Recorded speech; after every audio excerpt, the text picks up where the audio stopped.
நான் ஒரு average middle class பையன். என் வாழ்க்கை ரொம்ப simple. Part time job, full time job, வீடு, அவ்வளோதான். 400 ரூபா சக்கரை டப்பால வச்சிருக்கேன், எடுத்துக்கோ. அப்புறம் மணி வந்தானா சாவியை கொடுத்துருமா.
தம்பி என்னப்பா ஆச்சு? ஏன் இவ்வளோ பதட்டமா இருக்க? ஆஃபீஸ் லேட் ஆயிடுச்சு சார், பஸ்ஸை வேற மிஸ் பண்ணிட்டேன். தம்பி பரவாயில்லப்பா, ஃபோன் எடுத்து பேசு. சார் ஆல்ரெடி லேட் ஆயிடுச்சு சார், எடுத்தனா மாட்டிப்பேன். மேனேஜர் தான் கால் பண்ணுறாரு. தம்பி நீ இவ்வளோ கஷ்டப்படுறதுக்கு சீக்கிரம் இருந்துச்சு ஆஃபீஸ்க்கு டைமுக்கு போயிருக்கலாமேப்பா. சார் ஆக்சுவலாக ஆஃபீஸில் தர சம்பளம் சுத்தமாக எனக்கு பத்தலை சார். நைட்டெல்லாம் ஜொமேட்டோ ஏதாவது ஓட்டினா தான், ஃப்ரெண்டு வண்டி வச்சு தான் ஓட்டுறேன். அதுவுமே அது பண்ணால் தான் என்னால் ஒரு 5000 8000 அதுலேருந்து பார்ட் டைமாக எனக்கு கிடைக்கும். தூங்குறதுக்கு சுத்தமாக டைமே இல்லை. ஸோ அதுதான் சார் லேட் ஆயிடுச்சு. உன் தப்பா இருக்குல்லன்னு நான் ஒன்று கேட்கலாமாப்பா? சொல்லுங்கள். எவ்வளோப்பா சேலரி வாங்குற நீ மாதம்? சார் ஒரு 22,000 வாங்குறேன் சார். குடும்பத்தை நான் தான் பார்த்துக்கிறேன். ஃபுல்லாக தலைக்கு மேலே கடன் இருக்குது. தங்கச்சிக்கு வேற 1 வருஷம் 2 வருஷத்தில் கல்யாணம் இருக்குது. எனக்கு பைக்குனா அவ்வளோ பிடிக்கும். ஒரு பைக் வாங்குறதுக்கு கூட என்கிட்ட காசு இல்லை.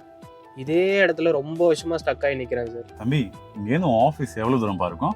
சார் இங்கேருந்து ஒரு 15-20 நிமிஷத்தில் போயிடலாம் சார். இப்போ ஒன்று பண்ணு, இந்த 20 நிமிஷத்தில் உனக்கு காசை பற்றி எந்த டவுட்னாலும் என்கிட்ட கேளு. இன்வெஸ்ட் பண்ணணும்னு சொல்கிறீங்க, ஆனால் ஒருத்தர் வந்து 25,000 தான் சம்பாதிக்கிறாங்க அப்படின்னா அவங்களால எப்படி இன்வெஸ்ட் பண்ண முடியும்? மிடில் கிளாஸ் பீப்புள் எல்லாருக்குமே ஸ்டாக் மார்க்கெட்னா பயப்படுவாங்க. அவன் இந்த பைக் வச்சுருந்தா நான் அதோட பெட்டர் பைக் வாங்கி போஸ்ட் பண்ணணும், ஸ்டோரி போடணும், ரீல் போடணும். ஆடம்பரத்துக்காக what is your net worth? நீங்கள் ஒரு நெட்வொர்க் என்னை பற்றி நினைப்பீங்களே, அதை இன்டூ 10 டைம்ஸ் பண்ணிக்கோங்க.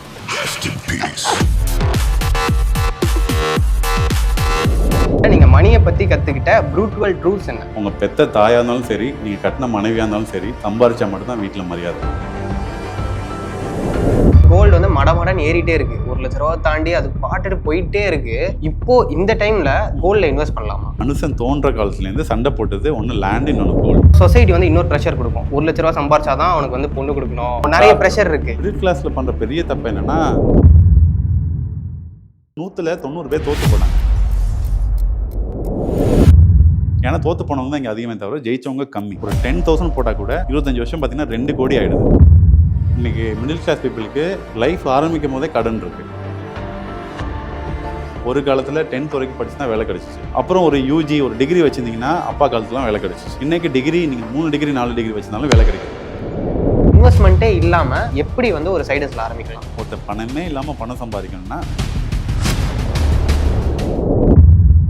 25 வயசுல அவங்க இன்வெஸ்ட்மெண்ட் ஆரம்பிக்கணும். 50 வயசுல நீங்க ரிட்டையரே ஆயிடலாம். ஃபண்டை வந்து எப்படி ரிசர்ச் பண்றது? நீங்க ஒரு கூகுளோ ஒரு சாட் ஜிபிடி யூஸ் பண்ணுங்க. டாப் 10.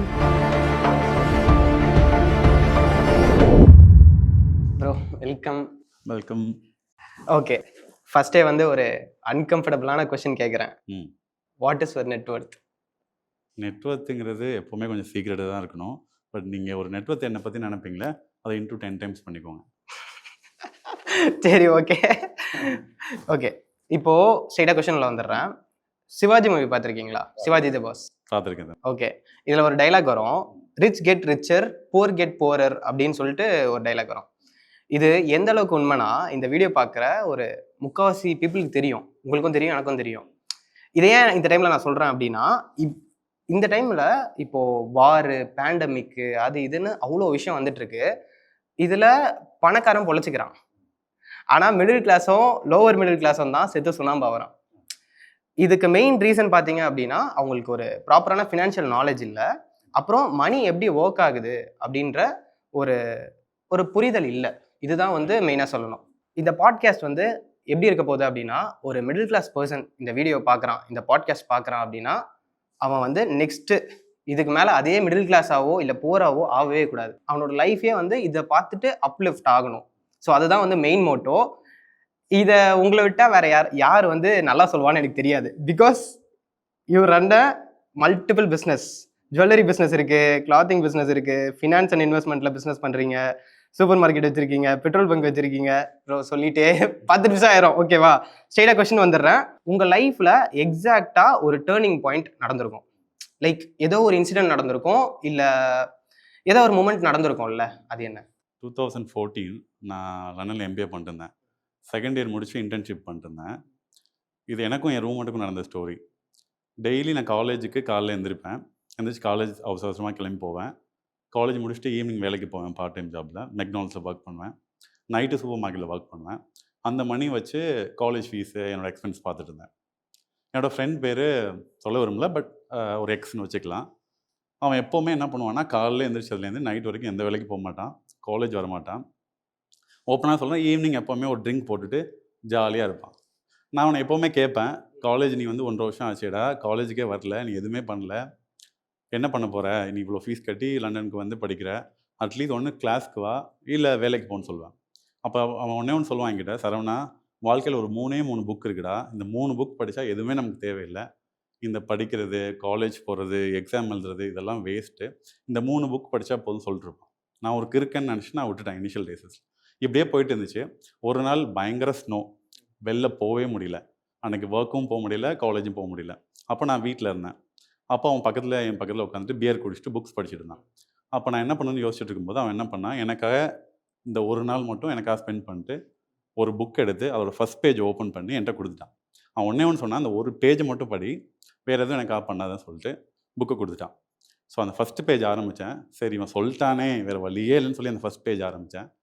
அந்த ஃபஸ்ட் பேஜ் படிக்கும்போது எனக்குள்ள அப்படி ஒரு ஃபயர். அந்த ஃபஸ்ட் பேஜ் 10 பேஜஸ் ஆச்சு, 10 பேஜஸ் 20 பேஜஸ் ஆச்சு. இப்படியே ஒரு 30-40 பேஜஸ் படிச்சிட்டேன். அப்புறம் ஸ்னோ கொஞ்சம் கிளியர் ஆகிடுச்சு, ஒர்க் போகிற டைமும் வந்துடுச்சு. பட் என்னால் அந்த புக்கை ரெசிஸ்ட் பண்ண முடியல. சரி இன்றைக்கி ஆஃப் போட்டுடலான்னு சொல்லிட்டு காலேஜுக்கும் ஆஃப் போட்டேன், வேலைக்கும் ஈவினிங் போகல. நைட்டு வரைக்கும் தூங்குற வரைக்கும் நைட் 10 இதெல்லாம் லீவ் போட்டு நீங்கள் புக்கு படிக்க ஆரம்பிச்சிட்டிங்க. சரி, சாரி டு இன்டரப்ட், அது என்ன புக்கு? அந்த புக்கு பில்டப் பண்ணால் தான் அதோட புக்கோட வேல்யூ தெரியும். ஸோ அதனால் புக்கை கடைசியாக சொல்கிறேன். ஸோ 2 days ஆச்சு, மறுநாள் எழுந்திரிச்சேன், அந்த புக் படித்தேன். 3 days ஆச்சு, அந்த புக்கை முடிச்சிட்டேன். 3 நாள் வேலைக்கும் போகல, காலேஜும் போகல. இன்டர்ன்ஷிப் தான், ஸோ அதனால் காலேஜ் போகலாட்டியும் மெயில் பண்ணால் போதும், பட் வேலைக்கு போயே ஆகணும். 4th day என்னோடய காலேஜில் என்னோடய ஒர்க் பிளேஸ்லேருந்து ஃபோன் வர ஆரம்பிச்சிருச்சு. நான் வந்து என்ன பண்ணேன்னா, ஒர்க் வரல, மறுநாள் வரேன்னு தள்ளி போட்டே இருந்தேன். 1 week ஆகிடுச்சு. இந்த புக்ஸ் ஃபஸ்ட்டு பார்ட் முடிச்சிட்டேன், அடுத்து செகண்ட் பார்ட் புக் வாங்கிட்டேன். 1 weekல என்னோட 2 பார்ட்டுமே முடிச்சிட்டேன். அப்புறம் என்னோட கம்பெனிலேருந்து இதுக்கு மேலே நீங்கள் வேலைக்கு வரலன்னா ஃபயர் பண்ணிடணும்னு சொன்னாங்க. எனக்கு அப்படி ஒரு கான்ஃபிடென்ட்டு. நான் உடனே மெயில் பண்ணேன், உன் வேலையை வேணாம், ஒன்றும் வேணாம், என்ன நான் பார்த்துக்கிறேன்னு. எனக்கு 4 months சேவிங்ஸ் இருந்துச்சு. மீதி 2 புக்ஸையும் வாங்கிட்டு யூனிவர்சிட்டிக்கு போனேன். கிட்டத்தட்ட ஒரு 2 months ஆச்சு இந்த சீரீஸ் ஆஃப் புக்ஸ் முடிக்க. அதுக்கப்புறம் நான் வேலைக்கே போகல. இன்ன வரைக்கும் என் லைஃப்பில் நான் அதுக்கப்புறம் வேலைக்கே போகல. அந்த புக்கோட பேர் என்னன்னு கேட்டிங்கன்னா, ரிச் டாட் புவர் டாட். அதோட செகண்ட் புக் பார்த்தீங்கன்னா cash flow quadrant. Third book பார்த்தீங்கன்னா இன்க்ரீஸ் யுவர் ஃபினான்ஷியல் ஐக்யூ. இது எல்லாமே ராபர்ட் கியோசாகி புக்ஸு. இந்த புக்ஸ் படித்ததுக்கப்புறம் என்னோட டோட்டல் பெர்ஸ்பெக்டிவ் ஆஃப் லைஃப் மாறிடுச்சு. அதுக்கப்புறம் உடனே இந்தியாவுக்கு ஃப்ளைட் டிக்கெட் புக் பண்ணேன், இந்தியாவுக்கு வந்தேன், பிஸ்னஸ் ஆரம்பித்தேன். கஷ்டப்பட்டேன், பில்ட் பண்ணேன், கஷ்டப்பட்டேன், ஃபெயிலியர் ஆனேன், கஷ்டப்பட்டேன், பில்ட் பண்ணேன். இன்ன வரைக்கும் இப்படி போயிட்டுருக்கு. இன்றைக்கி ஒரு பெரிய எம்பையரே பில்ட் பண்ணிட்டோம். இது எல்லாத்துக்கும் காரணம் அந்த என்னோட பெஸ்ட் ஃப்ரெண்டும் என்னோட ரிச் டாட் புவர் டாட் புக்கும் தான். ஆனஸ்டாக சொல்லணும்னா 2021 நான் படித்த first book rich dad poor dot. நான் அன்னைக்கு அப்புறம் நான் மணியை பார்க்குற ஒரு இது இருக்குல்ல, மணியை வந்து இதுக்கு முன்னாடி நம்ம இப்படி நினச்சிருப்போம், காசுலாம் அவ்வளோ தேவையில்லை. ஆனால் இது படித்ததுக்கப்புறம் வீடுன்றது வந்து லயபிலிட்டி, நிறைய விஷயம் வந்து நான் கற்றுக்கிட்டது எல்லாமே அந்த ரிச் டாட் புவர் டாட்டை பொறுத்து தான். மணியை வந்து ஒரு ஸ்கூலு, காலேஜ் யாருமே சொல்லித்தராத மாதிரி அந்த ஒரு புக்கு நம்மளுக்கு கற்றுக் கொடுத்துருக்கு. லைஃப்பில் நிறைய பேருக்கு சேஞ்ச் ஓவர் பண்ண புக் அது. ஸோ எனக்கும் அந்த புக் தான். சூப்பர். இப்போது உங்களுக்கு ஒரு கொஷனு, இவ்வளோ பில் பண்ணிட்டீங்க, 0 to 1 crore, 1 crore to 100 crore, உங்களோட மென்டாலிட்டி அண்ட் மைண்ட் செட் எப்படி இருந்துச்சு? லைக் எப்படி சொல்ல வரேன்னா, நம்மளோட மனநிலை மாறிட்டே இருக்கும். ஒரு டைமில் காசு இல்லாத போது ஒரு மனநிலை இருக்கும், நல்லா காசு வரும்போது மனநிலை மாறும், ரொம்ப காசு இருக்கும்போது உங்களுக்கே தெரியும். ஸோ அது எப்படி இருந்துச்சு உங்களுக்கு?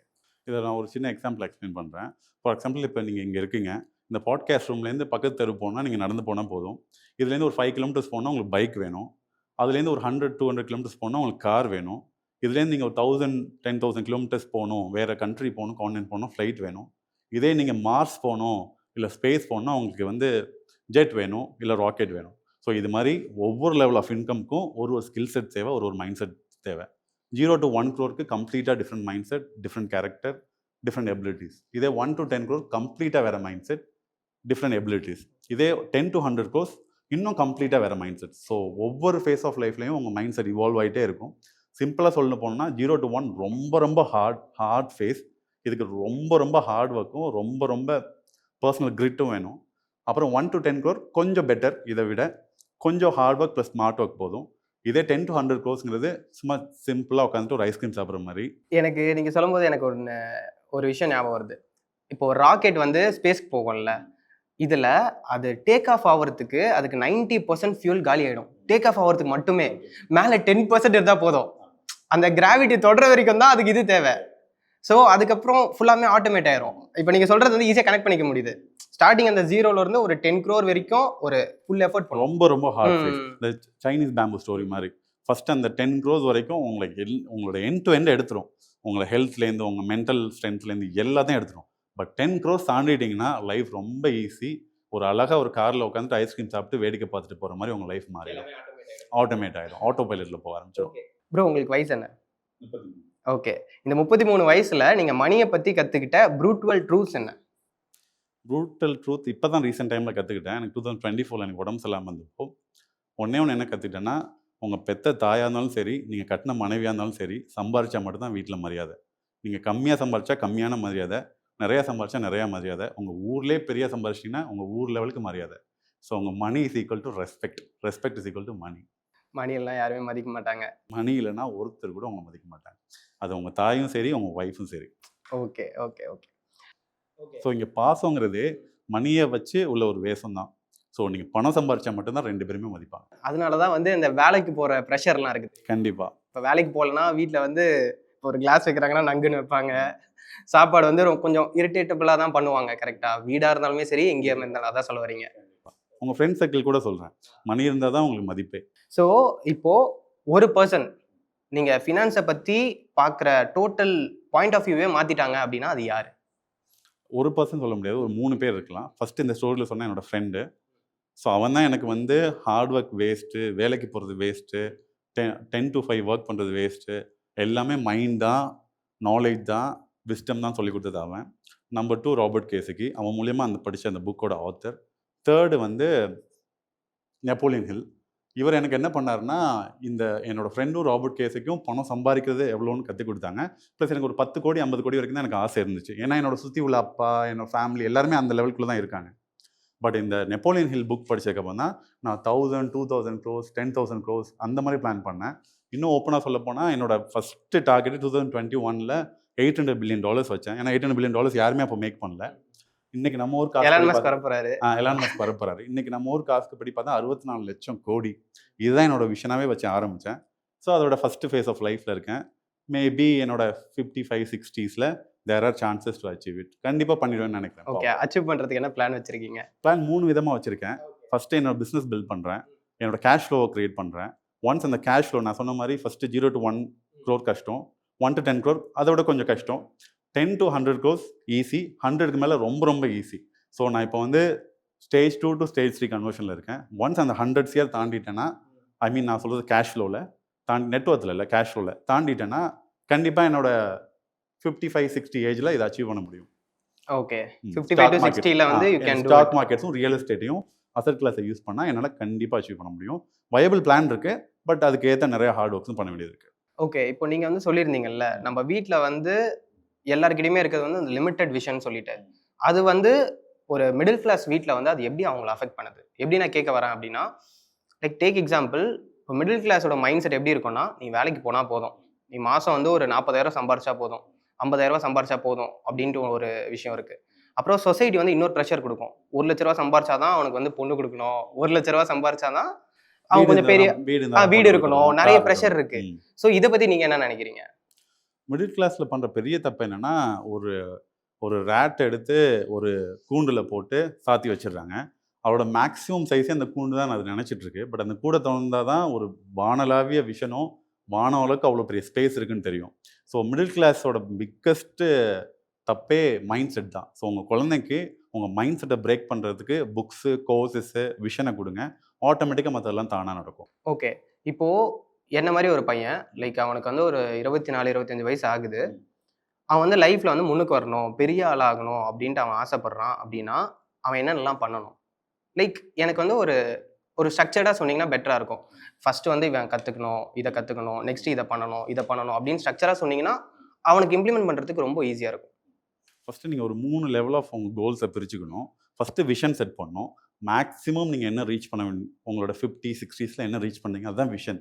அதை வந்து பிரிங்க கோல்ஸாக, மிஷன் சொல்லலாம், இல்லை கோல்ஸ்ன்னு கூட சொல்லலாம்.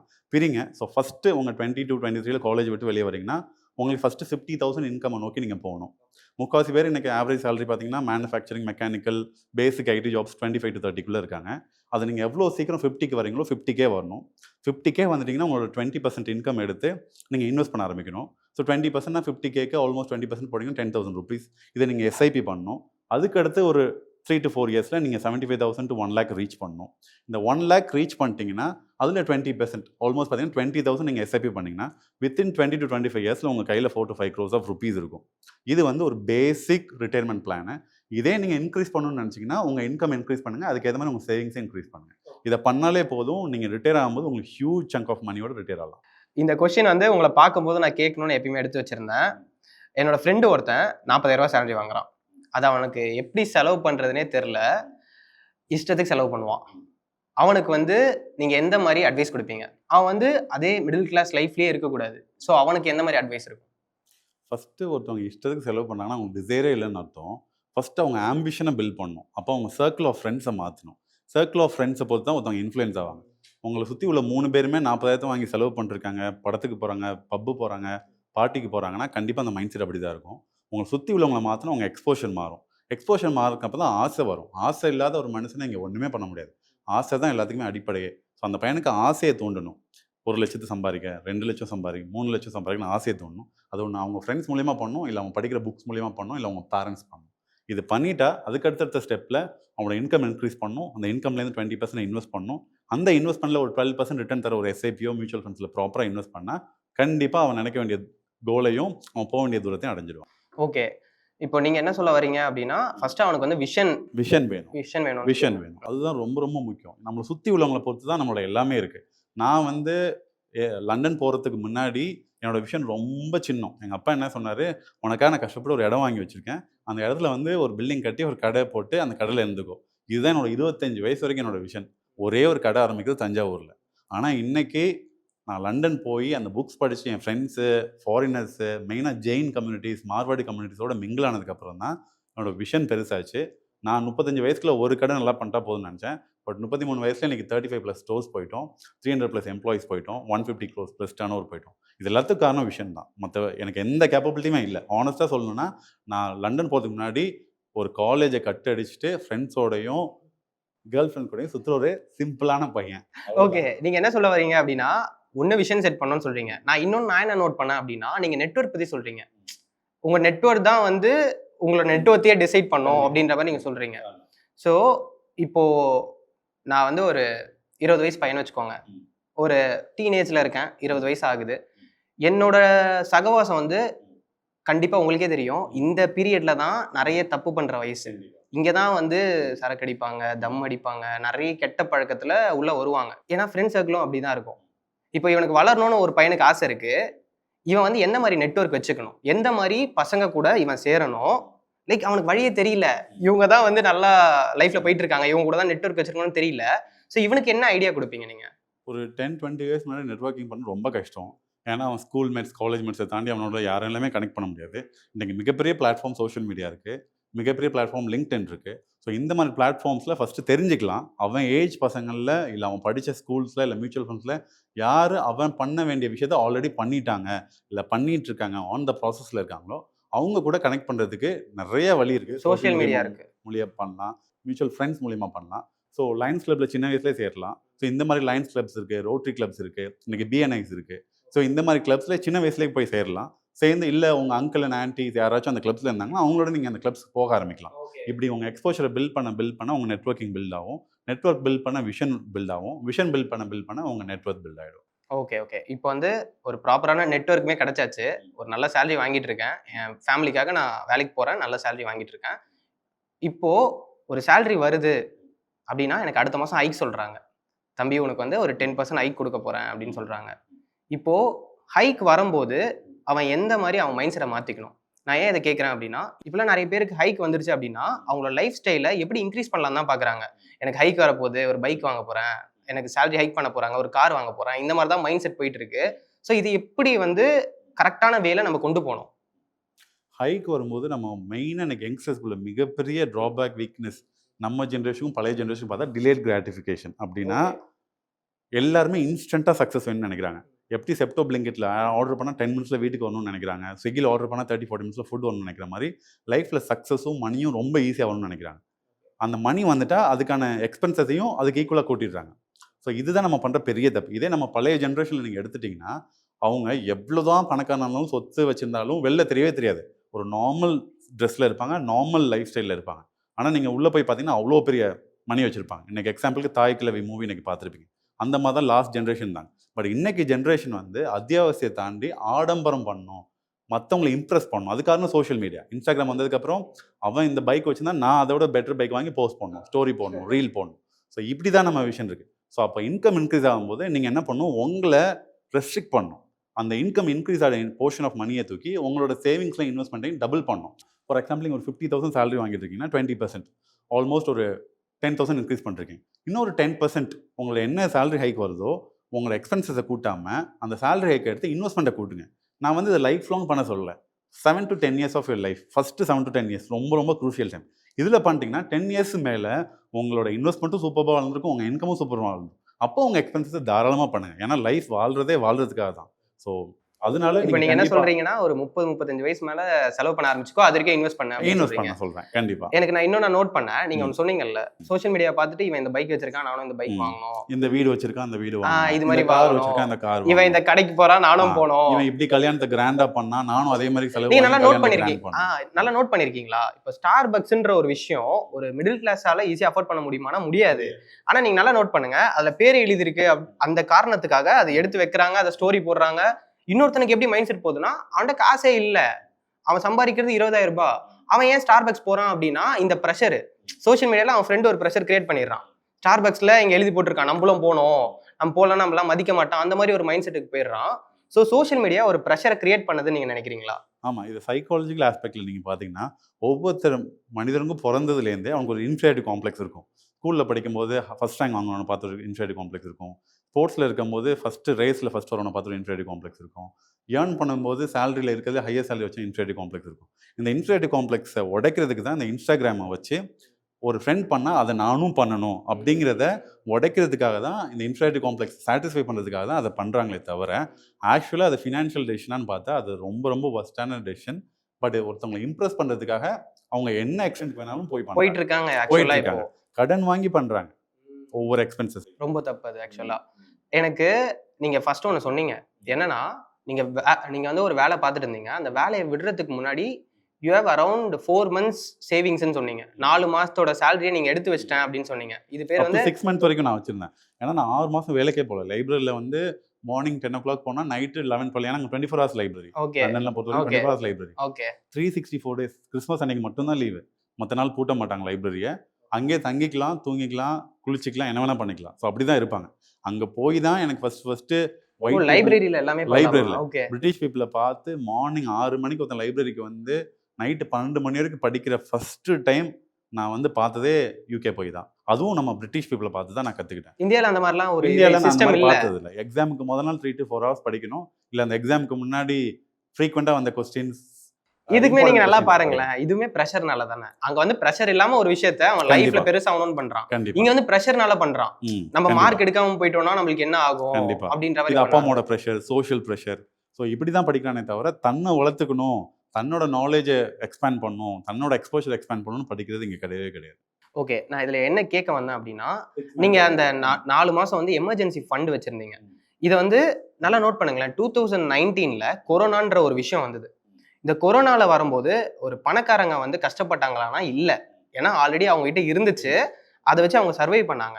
ஆனா நீங்க நல்லா நோட் பண்ணீங்களா? பயங்கரமா அடி வாங்குனது இந்த மிடில் கிளாஸ் பீப்பிளும், லோவர் மிடில் கிளாஸ் பீப்பிளும். அதுல நானும் ஒருத்தன். ஸோ ஏன் எங்களுக்கு இதுன்னா, நாங்க வந்து ஒரு தினக்கூலிக்கோ, இல்ல அடுத்த மாசம் சேலரிக்கோ டிபெண்ட் பண்ணியிருக்கோம். ஆனா எங்ககிட்ட எமர்ஜென்சி ஃபண்டுன்ற ஒரு விஷயமே இல்ல. இந்த எமர்ஜென்சி ஃபண்ட்னா என்ன? இத வந்து எப்படி பில்ட் பண்ணலாம்? ஒரு மிடில் கிளாஸ் இதெல்லாம் வச்சிருந்தா அவன் சேஃப். ஏன்னா இப்ப வார் 1008 விஷயம் வருது. ஏன்னா இப்பயுமே நெறைய பேர் எமர்ஜென்சி ஃபண்ட் வச்சிரல. அங்க அடி வாங்கிட்டாங்க.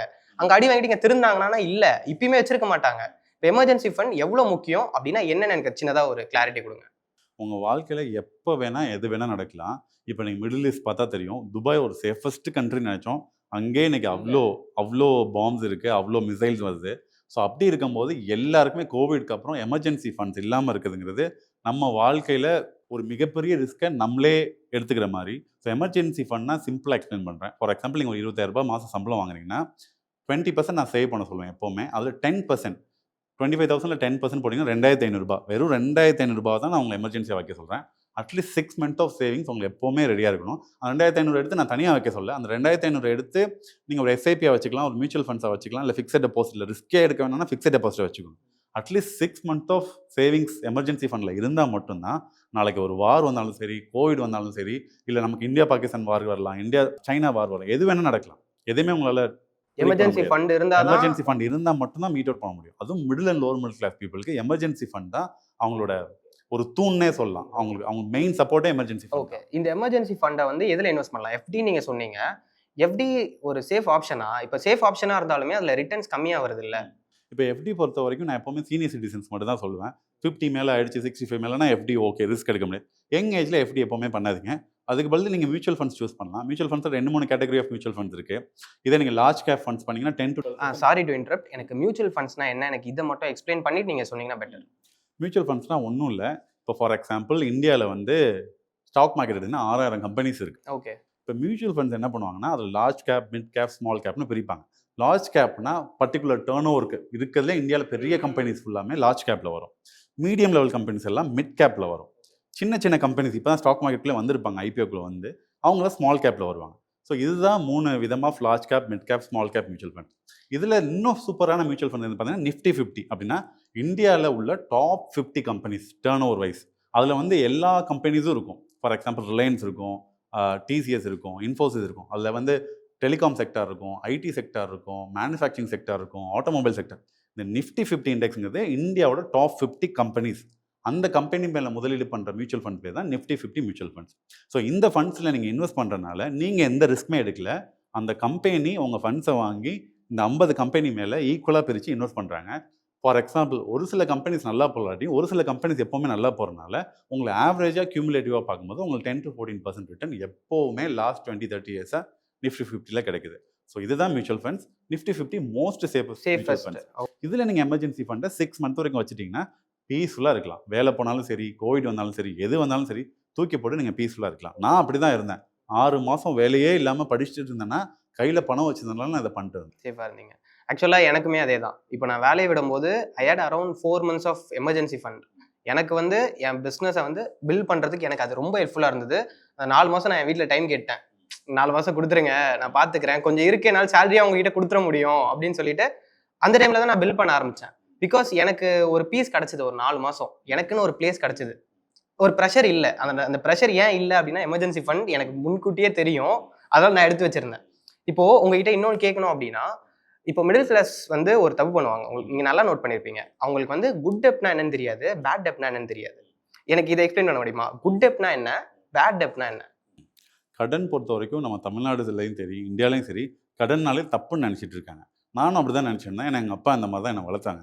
நான் ஃபாரினில் போய் புக்ஸ் படிக்க ஆரம்பிச்சதுக்கப்புறம், கம்பெனிஸ் பற்றி படிக்க ஆரம்பிச்சதுக்கப்புறம் தான் தெரிஞ்சிச்சு. இன்னைக்கு ஆப்பிள் வந்து அரௌண்ட் $100 billion கடனில் இருக்காங்க. இதே நீங்கள் டிசிஎஸ் எடுத்துட்டிங்கன்னா நம்ம ஊரில் கிட்டத்தட்ட ஒரு 10,000 crores கடன் வச்சுருக்காங்க. இதே நீங்கள் ஒரு இன்ஃபோசிஸ் எடுத்தால் கூட 500லேருந்து 1000 crores கடன் வச்சுருக்காங்க. இவ்வளோ பணம் வச்சிருக்க கம்பெனியை ஏன்டா கடன் வாங்காங்கன்னு படிக்க ஆரம்பிச்சதான் தெரிஞ்சிச்சு. 2 விதமான கடன் இருக்குங்க. நல்ல கடன், கெட்ட கடன். நல்ல கடன்னா ஒரு கடனை வாங்கி ஒரு முதலீடு பண்ணி அந்த முதலீடுலேருந்து வர்ற வருவாயை எடுத்து உங்கள் கடனோட இஎம்ஐ அடைச்சிட்டு மீதி உங்கள் பாக்கெட்டுக்கு வந்துச்சுன்னா அது நல்ல கடன். ஒரு கடனை வாங்கி உங்களுக்கு தேவையே இல்லாத ஒரு விஷயத்த ஆடம்பரத்துக்காக வாங்கி அதுக்கு ஐஃபோனு, வீடு, பெரிய காரு, இப்போ வீடு, காரு, பைக்லாம் அத்தியாவசியம் தான். அத்தியாவசியமாக இருக்க வரைக்கும் அது ஓகே. அதே ஆடம்பரமாக மாறும்போது ஒரு 80,000 70,000 வாங்க வேண்டிய பைக் சூப்பர் பைக்காக மாறுது 3 லட்சம் 4 லட்சம் 5 லட்சம் வரைக்கும். நீங்க என்ன சொல்றீங்கன்னா கார் வாங்கலாம்னு சொல்றீங்க, பட் அதை வந்து எக்ஸ்ட்ரா லக்ஸரி போகாதீங்க. இனிஷியல் ஸ்டேஜ் ஆஃப் த கரியர்ல அத்தியாவசியமாக இருந்தால் கண்டிப்பாக வாங்க. நீங்கள் ஒரு டெலிவரி பண்ணிருக்கீங்கன்னா உங்களுக்கு கண்டிப்பாக பைக் வேணும். அப்போ பைக் வாங்காமல் இருக்க முடியாது. அத்தியாவசியத்துக்கு வாங்கினீங்கன்னா இங்கே எதுவுமே தப்பு கிடையாது. ஸோ அப்போ கெட்ட கடன்னு நான் என்ன சொல்ல வரேன்னா, கடனை வாங்கி ஆடம்பரத்துக்காக ஒரு வீட்லேயோ இல்லை ஒரு கார்லேயோ உங்கள் ஐஃபோனில் இன்வெஸ்ட் பண்ணிட்டு மாதம் மாதம் கஷ்டப்பட்டு வர்ற சம்பளத்தை எடுத்து அந்த கடன் அடைச்சிட்டிங்கன்னா அது கெட்ட கடன். ஸோ சிம்பிளாக சொல்ல போனால் மாதம் மாதம் பாக்கெட்டில் உங்கள் பணம் போட்டுச்சுன்னா அது நல்ல கடன். மாதம் மாதம் உங்கள் பாக்கெட்டில் இருக்க பணத்தை எடுத்துச்சுன்னா கெட்ட கடன். இதை நீங்கள் கண்டிப்பாக புரிஞ்சுக்கணும். ஓகே, இதில் வந்து உங்ககிட்ட ஒன்று கேட்குறேன், மேரேஜ் பண்ணுறது வந்து கெட்ட கடனா? மேரேஜ் பண்ணுறது கெட்ட கடன் சொல்ல முடியாது. மேரேஜ் இன்னைக்கு நம்ம கல்ச்சரில் இருக்குது. சில இது கல்ச்சரல் ஐடென்டிக்காக பண்ணி தான் ஆகணும். நான் திரும்ப சொல்கிற மாதிரி அத்தியாவசியத்துக்கு ஒரு கோயிலில் வச்சு சிம்பிளாக உங்கள் ஃபேமிலியில் யாரெல்லாம் உண்மையிலே வாழ்த்த வருவாங்களோ அவங்கள மட்டும் கூப்பிட்டு மேரேஜ் பண்ணுறது ரொம்ப நல்லது. ஆடம்பரத்துக்காக ஊர் உலகத்தையே கூப்பிட்டு இன்ஸ்டாகிராமில் ரீல்ஸ் எடுத்து விப்பின் ஃபோட்டோகிராஃபி அளவுக்கு பெரிய செலவு பண்ணி தான் நான் கல்யாணம் வைப்பேன்னா அது சொந்த காசை வந்து இப்போ அம்பானி பண்ணார். அவருக்கு அது 1 month ஆஃப் இன்கம் கூட கிடையாது அவர் பண்ண மேரேஜ். ஆனா அதையே வந்து சொல்லிட்டு இருந்தாங்கல்ல நிறைய பேர், காசு இருக்குன்னு இவ்வளோ ஆடுறாங்க. அது தப்பு கிடையாது. நீங்க ஒரு 1 month ஆஃப் 2 month ஆஃப் இன்கம்ல நீங்க ஆனா ஒரு ஜெனரல் மிடில் கிளாஸ் எவ்வளோ மந்தோட காசை வந்து கிட்டத்தட்ட 3 years 4 yearsோட டோட்டல் எக்ஸ்பென்சஸ் அளவுக்கு அவங்க ஆடம்பரமா மேரேஜ் பண்ணிட்டு 4 வருஷம் பின்னாடி போயிடுறாங்க. அதுக்கான கடனை வாங்கி அந்த கடனை கட்டுறதுக்கு 4ல இருந்து 5 வருஷம் 7 வருஷம் வரைக்கும் ஆகுது. ஸோ எப்பவுமே அத்தியாவசியம் பண்ணா இங்க எதுவுமே தப்பு இல்லை, ஆடம்பரமா பண்ணா இங்க எல்லாமே தப்பா மாறிடுது. ஓகே, இப்போ கிரெடிட் கார்டுன்னு ஒரு விஷயம் இருக்கு. கிரெடிட் கார்டு வந்து இப்போ என் ஃப்ரெண்டே ஒருத்தர் இருக்கான். என் ஃப்ரெண்டு வந்து ஒரு படம் போறதுக்கா இருக்கட்டும், நிறைய விஷயத்துக்கு கிரெடிட் கார்டு யூஸ் பண்ணுவான். ஆனா இதுவே வைஸ் வர்சா இல்ல, இன்னொரு பர்சன் இருப்பாங்க, அவங்க அந்த கிரெடிட் கார்டை வச்சுட்டு ஃபுல்லா ஒரு கடனுக்கு உள்ளாயிருவாங்க. ஃபுல்லா வந்து அடுத்த மாசம் ஐயோ சம்பளம் வந்தா கிரெடிட் கார்டை இதை அடைக்கணும், இன்ட்ரெஸ்ட் வேற ஏறிட்டே போவோம் ஒரு சைடு, இதை அடைக்கணும், இந்த மாதிரி ஓடுவாங்க. ஸோ இதில் கிரெடிட் கார்டு வாங்கணும், கிரெடிட் கார்டு வச்சிருக்கணும் அப்படின்னா இவங்க என்ன அப்ரோச்சை வந்து ஃபாலோ பண்ணணும்? கிரெடிட் கார்டை பொறுத்த வரைக்கும் 2 விதமாக பார்க்கணும். கிரெடிட் கார்டுன்னு ஒரு கத்தி மாதிரி, அதை நீங்கள் ஒரு டூலாக யூஸ் பண்ணி ப்ராப்பராக வீட்டில் வெஜிடபிள் கட் பண்ணி நல்லா குழம்பு வச்சு சாப்பிட்டீங்கன்னா அது சூப்பரான டூல். இல்லை அந்த கிரெடிட் கார்டை தப்பாக யூஸ் பண்ணி தப்பாக பிடிச்சிட்டிங்கன்னா அது உங்களே காலி பண்ணிவிடும். கிரெடிட் கார்டை பொறுத்த வரைக்கும் ஒரு நீங்கள் ஒரு டிசிப்ளின் மேனாக இருந்தால் கிரெடிட் கார்டு உங்களுக்கு யூஸ்ஃபுல்லாக இருக்கும். இதே ஒரு அன்டிசிப்ளின்ட் ஸ்பெண்டராக இருக்கீங்கன்னு வச்சுக்கோங்க, அப்போது கிரெடிட் கார்டு உங்களுக்கு ஒரு அகெயின்ஸ்டாக ஒர்க் அவுட் ஆரம்பிக்கும். எக்ஸாம்பிள் சொல்கிறேன். ஃபார் எக்ஸாம்பிள் கிரெடிட் கார்டுங்கிறது 45 டேஸ்க்கு உங்களுக்கு வந்து இன்ட்ரெஸ்ட் ஃப்ரீ பீரியட் கொடுக்குறாங்க. ஜனவரி 1ஆம் தேதி நீங்கள் ஒரு எக்ஸ்பென்ஸ் பண்ணிங்கன்னா பிப்ரவரி 1ஆம் தேதி உங்களுக்கு பில் கிரியேட் ஆகும். பிப்ரவரி 20th வரைக்கும் உங்களுக்கு டைம் இருக்கும். பிப்ரவரி 20க்குள்ளே நீங்கள் பே பண்ணிங்கன்னா உங்களுக்கு எந்த இன்ட்ரெஸ்ட்டும் கிடையாது, ஃப்ரீ மணி யூஸ் பண்ணிக்கிறீங்க. இது இல்லாமல் உங்களுக்கு கிரெடிட் பாயிண்ட்ஸ் வரும், அதை நீங்கள் வந்து கேஷ்பேக்ஸ் வரும், ரிவார்ட்ஸ் வரும். ப்ளஸ் இதை ப்ராப்பரான டைமில் கட்டுறதுனால உங்களோட சிபில் ஸ்கோர் ப்ராப்பராக பில்ட் ஆகும். இதே நீங்கள் கிரெடிட் கார்டை நீங்கள் தப்பாக யூஸ் பண்ண ஆரம்பிச்சிங்கன்னு வச்சுக்கோங்க, என்ன ஆகும்னா பில்ஸ் வரும்போது அதை இஎம்ஐ கன்வெர்ட் பண்ணுற ஆப்ஷன் கொடுப்பாங்க, பேங்க் உங்களை டெம்ப் பண்ணுவாங்க. அங்கே தான் ப்ராப்ளமே ஆரம்பிக்குது. அது இஎம்ஐ கன்வெர்ட் பண்ணிங்கன்னா நீங்கள் 10 to 14% வரைக்கும் இன்ட்ரெஸ்ட் கட்டணும். இதே நீங்கள் டிலே பண்ண ஆரம்பிச்சிட்டிங்க, ஏதோ ஒரு சூழ்நிலை வந்துருச்சு உங்களுக்கு டிலே பண்ண ஆரம்பிச்சிங்கன்னா 36லேருந்து 48%, அதாவது 3லேருந்து 4 வட்டி, கந்து வட்டியோட கூட அந்த அளவுக்கு உங்களுக்கு சார்ஜ் பண்ணுவாங்க. ஸோ கிரெடிட் கார்டை ப்ராப்பராக யூஸ் பண்ண கற்றுக்கோங்க. ப்ராப்பராக யூஸ் பண்ணி உங்கள் சிபில் ஸ்கோரை பில்ட் பண்ணுங்கள். தப்பாக மட்டும் என்றைக்குமே யூஸ் பண்ணிடாதீங்க. மெயினாக இஎம்ஐ ஆப்ஷன் கன்வெர்ட் பண்ணிடாதீங்க. ஓகே, இது வந்து நம்ம யூஸ் பண்ணுறது பொறுத்து தான். கரெக்டாக யூஸ் பண்ணோம்னா அது வந்து நம்மளுக்கு பெனிஃபிட்டாக இருக்கும். தப்பாக யூஸ் பண்ணுறோம் அப்படின்னா டோட்டலாக தப்பும் கிடையாது, கரெக்டும் கிடையாது. நீங்க எப்படி யூஸ் பண்றீங்களோ அதை பொறுத்து. யார் கையில இருக்கு, கத்தி யார் கையில இருக்கு, யார் கையில இருக்கோ, துப்பாக்கி யார் கையில இருக்கோ அதான் மேட்டர். ஓகே ப்ரோ, இப்போ வந்து நீங்க உங்களுக்கு 27 வயசு ஆயிடுச்சு, நீங்க கிரெடிட் கார்டு அது இதுன்னு பண்ணிட்டு நிறைய லோன் வச்சிருக்கீங்க, வீட்டுல சம கடன். இப்போ அந்த கடனை வந்து நீங்க அடைக்கணும். உங்களுக்கு வந்து ஒரு பெரிய ஸ்கில்ஸ் எதுவுமே இல்லை, ஒரு பெரிய வேலை எதுவுமே இல்லை, பெரிய பிஸ்னஸ் எதுவுமே இல்லை, நீங்க எப்படி அடைப்பீங்க? நீங்க என்ன பண்ணுவீங்க? ஃபர்ஸ்ட் இன்னைக்கு மிடில் கிளாஸ் பீப்புளுக்கு லைஃப் ஆரம்பிக்கும் போதே கடன் இருக்கு. அவங்க அப்பா அம்மா வச்ச கடன், இல்லை எஜுகேஷன் கடன் ஏதோ இருக்கு. இன்னொன்று செகண்ட் பார்த்தீங்கன்னா அவங்களுக்கு ஒரு ட்ரீமு, கோல்ஸு, இந்த ஆஸ்பெக்ட் ஆஃப் லைஃப்பும் இருக்குது. இன்னொன்று பார்த்தீங்கன்னா மந்த்லி கமிட்மெண்ட்ஸ், எக்ஸ்பென்சஸ் இருக்குது, ரெண்ட்டு, ஃபுட்டு, மற்ற எலக்ட்ரிசிட்டி பில்ஸ், இது எல்லாமே இருக்குது. இப்போ இது 3ஐயும் மேனேஜ் பண்ணணும்னா ஒன்று உங்கள் வருமானத்தை பெருக்கணும். ஏன்னா கடன் அடைக்கணும், உங்களை ஆம்பிஷனுக்கோ கோலுக்கும் இன்வெஸ்ட் பண்ணணும், 3வது ஃபேமிலி நல்லா பார்த்துக்கணும், மந்த்லி எக்ஸ்பென்ஸ் மீட் அவுட் பண்ணால் உங்கள் வருமானத்தை பெருக்கிறது மட்டும் தான் இங்கே ஒரே வழி. அப்போ வருமானத்தை பெருக்கணும்னா நீங்கள் என்ன பண்ணணும்? ஃபஸ்ட்டு ஒரு காலத்தில் 10th வரைக்கும் படிச்சு தான் வேலை கிடச்சிச்சு. அப்புறம் ஒரு யூஜி ஒரு டிகிரி வச்சுருந்தீங்கன்னா அப்பா காலத்துலாம் வேலை கிடச்சிச்சு. இன்றைக்கி டிகிரி நீங்கள் 3 டிகிரி 4 டிகிரி வச்சிருந்தாலும் வேலை கிடைக்கிறதில்ல. அப்போது இங்கே இன்றைக்கி என்ன இருக்குன்னா, முன்னாடி வந்து படிச்சிருந்தா லிட்ரேட்டாக இருந்தோம். இன்றைக்கி வந்து படித்த அறிவை யூஸ் பண்ண தெரியணும். யூஸ் பண்ணுறதை தாண்டி க்ரியேட்டிவாக பண்ண தெரியணும். இன்றைக்கி எல்லாருக்கிட்டையும் படிப்பு இருக்குது, டிகிரி இருக்குது. ஆனால் இங்கே யார் க்ரியேட்டிவாக ஒரு ஃபீல்டில் கற்று அதை கரெக்டாக பண்ணுறாங்களோ அவங்களுக்கு மட்டும் தான் இன்கம் க்ரியேட் பண்ண முடியும். நீங்கள் ஒன்றுமே இல்லை, ஃபார் எக்ஸாம்பிள் உங்களோட எக்ஸாம்பிளுக்கு வரேன். உங்கள்கிட்ட எந்த ஸ்கில்ஸுமே இல்லைன்னா ஃபஸ்ட்டு உங்களோட ஆப்ஷன் ஸ்கில்ஸை டெவலப் பண்ணுறதுக்கு தான் இருக்கணும். ஏதோ ஒரு ஃபீல்டு எடுத்து இன்றைக்கி ஒரு 6 மந்த் 3 மந்த்ஸில் எவ்வளோ ஆன்லைன் கோர்சஸ் இருக்குது, போய் என்ரோல் பண்ணுங்கள்.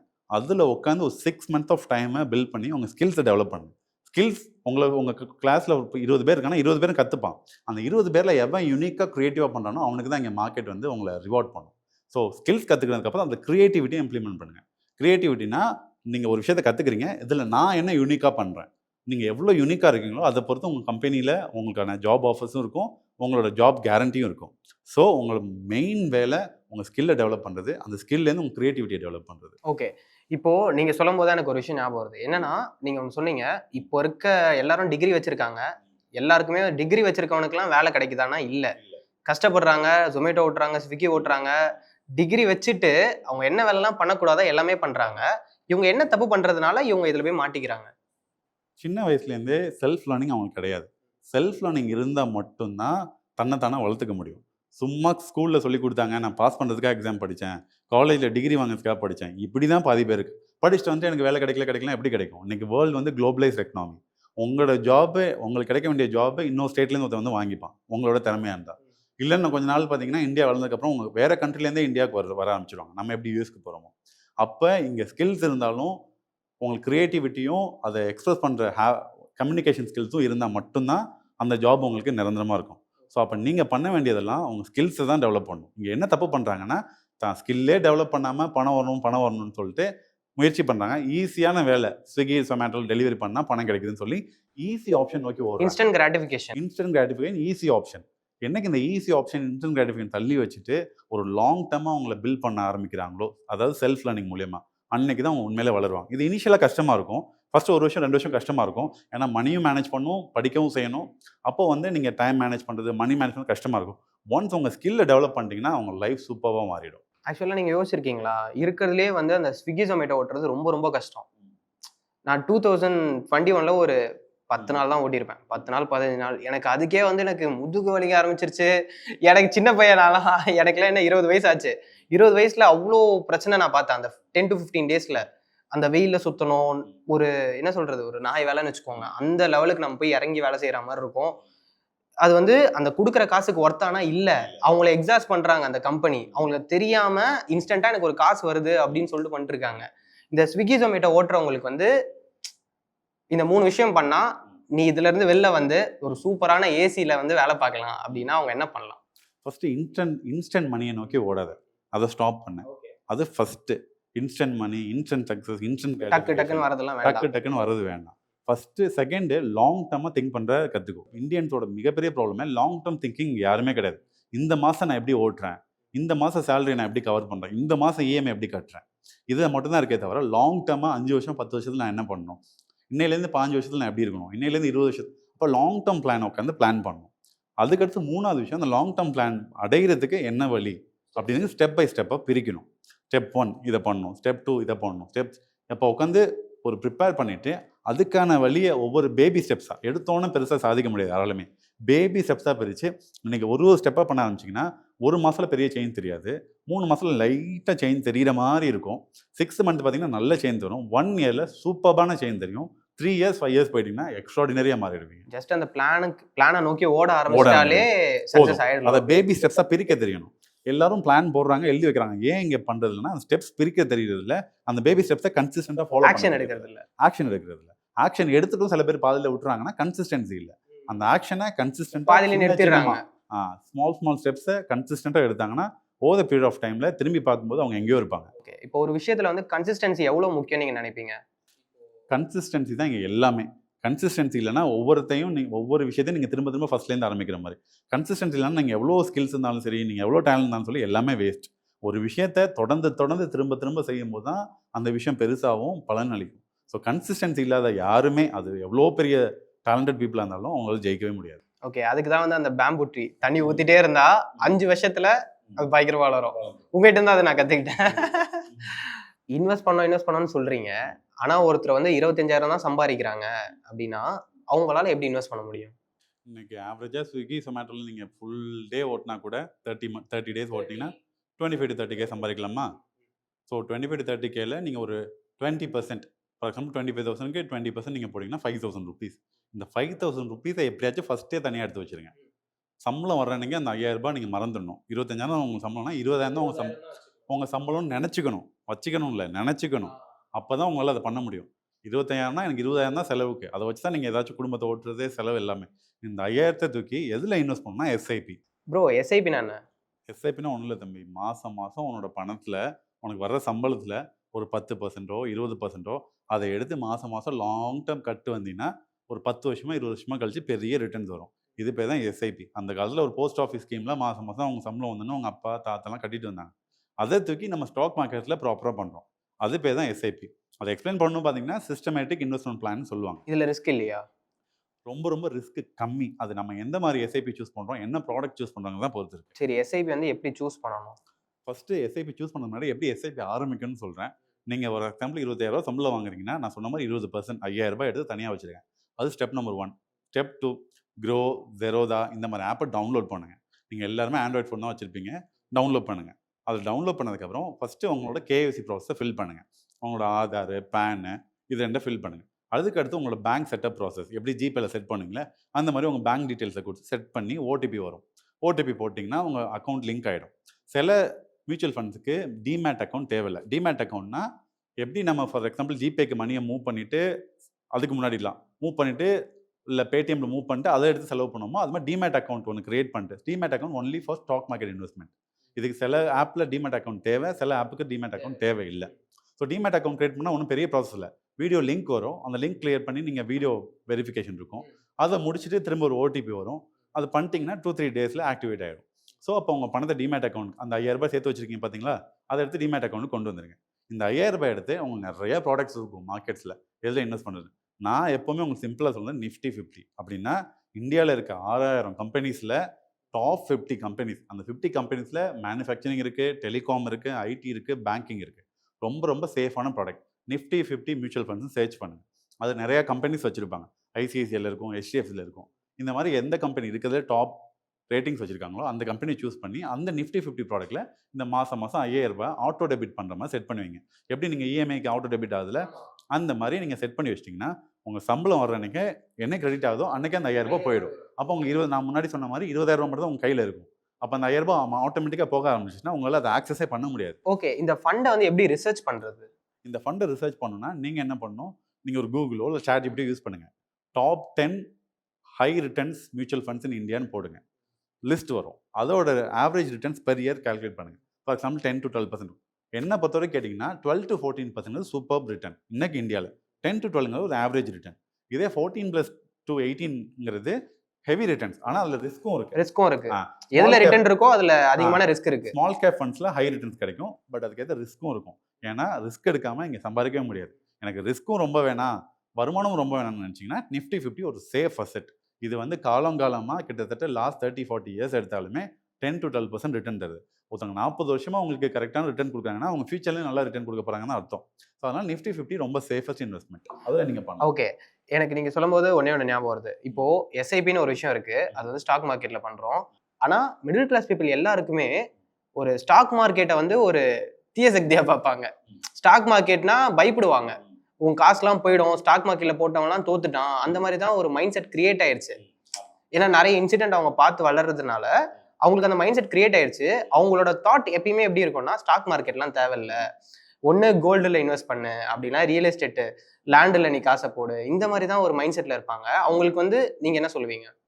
ஃபார் எக்ஸாம்பிள் 1990s 2000லாம் ஸ்டாக் மார்க்கெட்டுக்கு ரொம்ப கெட்ட பேர் இருந்துச்சு. அது காரணம் ஏன்னா ஸ்டாக் மார்க்கெட்டில் போன முக்கால்வாசி பேர் அதை கேம்பிளிங்காக தான் பார்த்தாங்க. எனக்கு இந்த ஸ்டாக்ல இவ்வளோக்கு நான் பணத்தை போட்டேன்னா எனக்கு இவ்வளோ நாளில் இவ்வளோ பணம் வரும், ஒரு குதிரை மேலே பந்தயம் கட்டுற மாதிரி தான் பண்ணாங்க. அதனால 100ல் 90 பேர் தோற்று போனாங்க. 100ல் 90 பேர் தோத்தனால காமனாகவே மக்களுக்கு எப்படி வந்துருச்சுன்னா ஸ்டாக் மார்க்கெட்னா ஒரு பயம் வந்துருச்சு. ஏன்னா தோற்று போனவங்க தான் இங்கே அதிகமே தவிர ஜெயிச்சவங்க கம்மி. நீங்கள் 2010 2015 மேலே எப்போ ஃபினான்ஷியல் லிட்ரஸி நிறைய பேருக்கு வர ஆரம்பிச்சிச்சு, ஐடியில் வேலை பார்க்குறவங்களுக்கு எப்போ எஸ்ஐபி நாலேஜ் வந்துச்சோ அதுக்கப்புறம் ஸ்டாக் மார்க்கெட்டை ப்ராப்பராக யூஸ் பண்ணுறதுக்கு பீப்புள் வர ஆரம்பித்தாங்க. ஸோ ஸ்டாக் மார்க்கெட்டை ப்ராப்பராக யூஸ் பண்ணிங்கன்னா over the period of time SIP ஒரு 25 இயர்ஸ் ஒரு 10,000 போட்டால் கூட 25 வருஷம் பார்த்தீங்கன்னா 2 கோடி ஆகிடுது. உங்கள் ரிட்டையர்மெண்ட் பிளான் ஈஸியாக நீங்கள் பிளான் பண்ணலாம். 25 வயசில் உங்கள் இன்வெஸ்ட்மெண்ட் ஆரம்பிக்கிறீங்கன்னா 50 வயசில் நீங்கள் ரிட்டையரே ஆகிடலாம். அந்தளவுக்கு உங்களுக்கு கையில் பணம் இருக்கும். ஸோ ஸ்டாக் மார்க்கெட் ஒரு நல்ல டூல் தான். அதை நீங்கள் எப்படி யூஸ் பண்ணுறீங்கிறது பொறுத்து இருக்குது.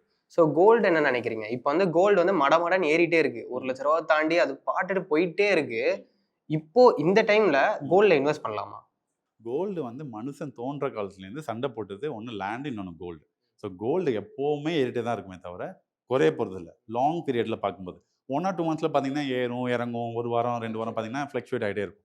பட் லாங் டர்மை பார்த்தீங்கன்னா கோல்டு எப்போவுமே இன்க்ரீஸ் ஆகிட்டே தான் இருக்கும். சிம்பிள் எக்ஸாம்பிள் சொல்கிறேன். 2001 to 10 எடுத்துட்டிங்கன்னா கோல்டு 12% ரிட்டர்ன் தருது.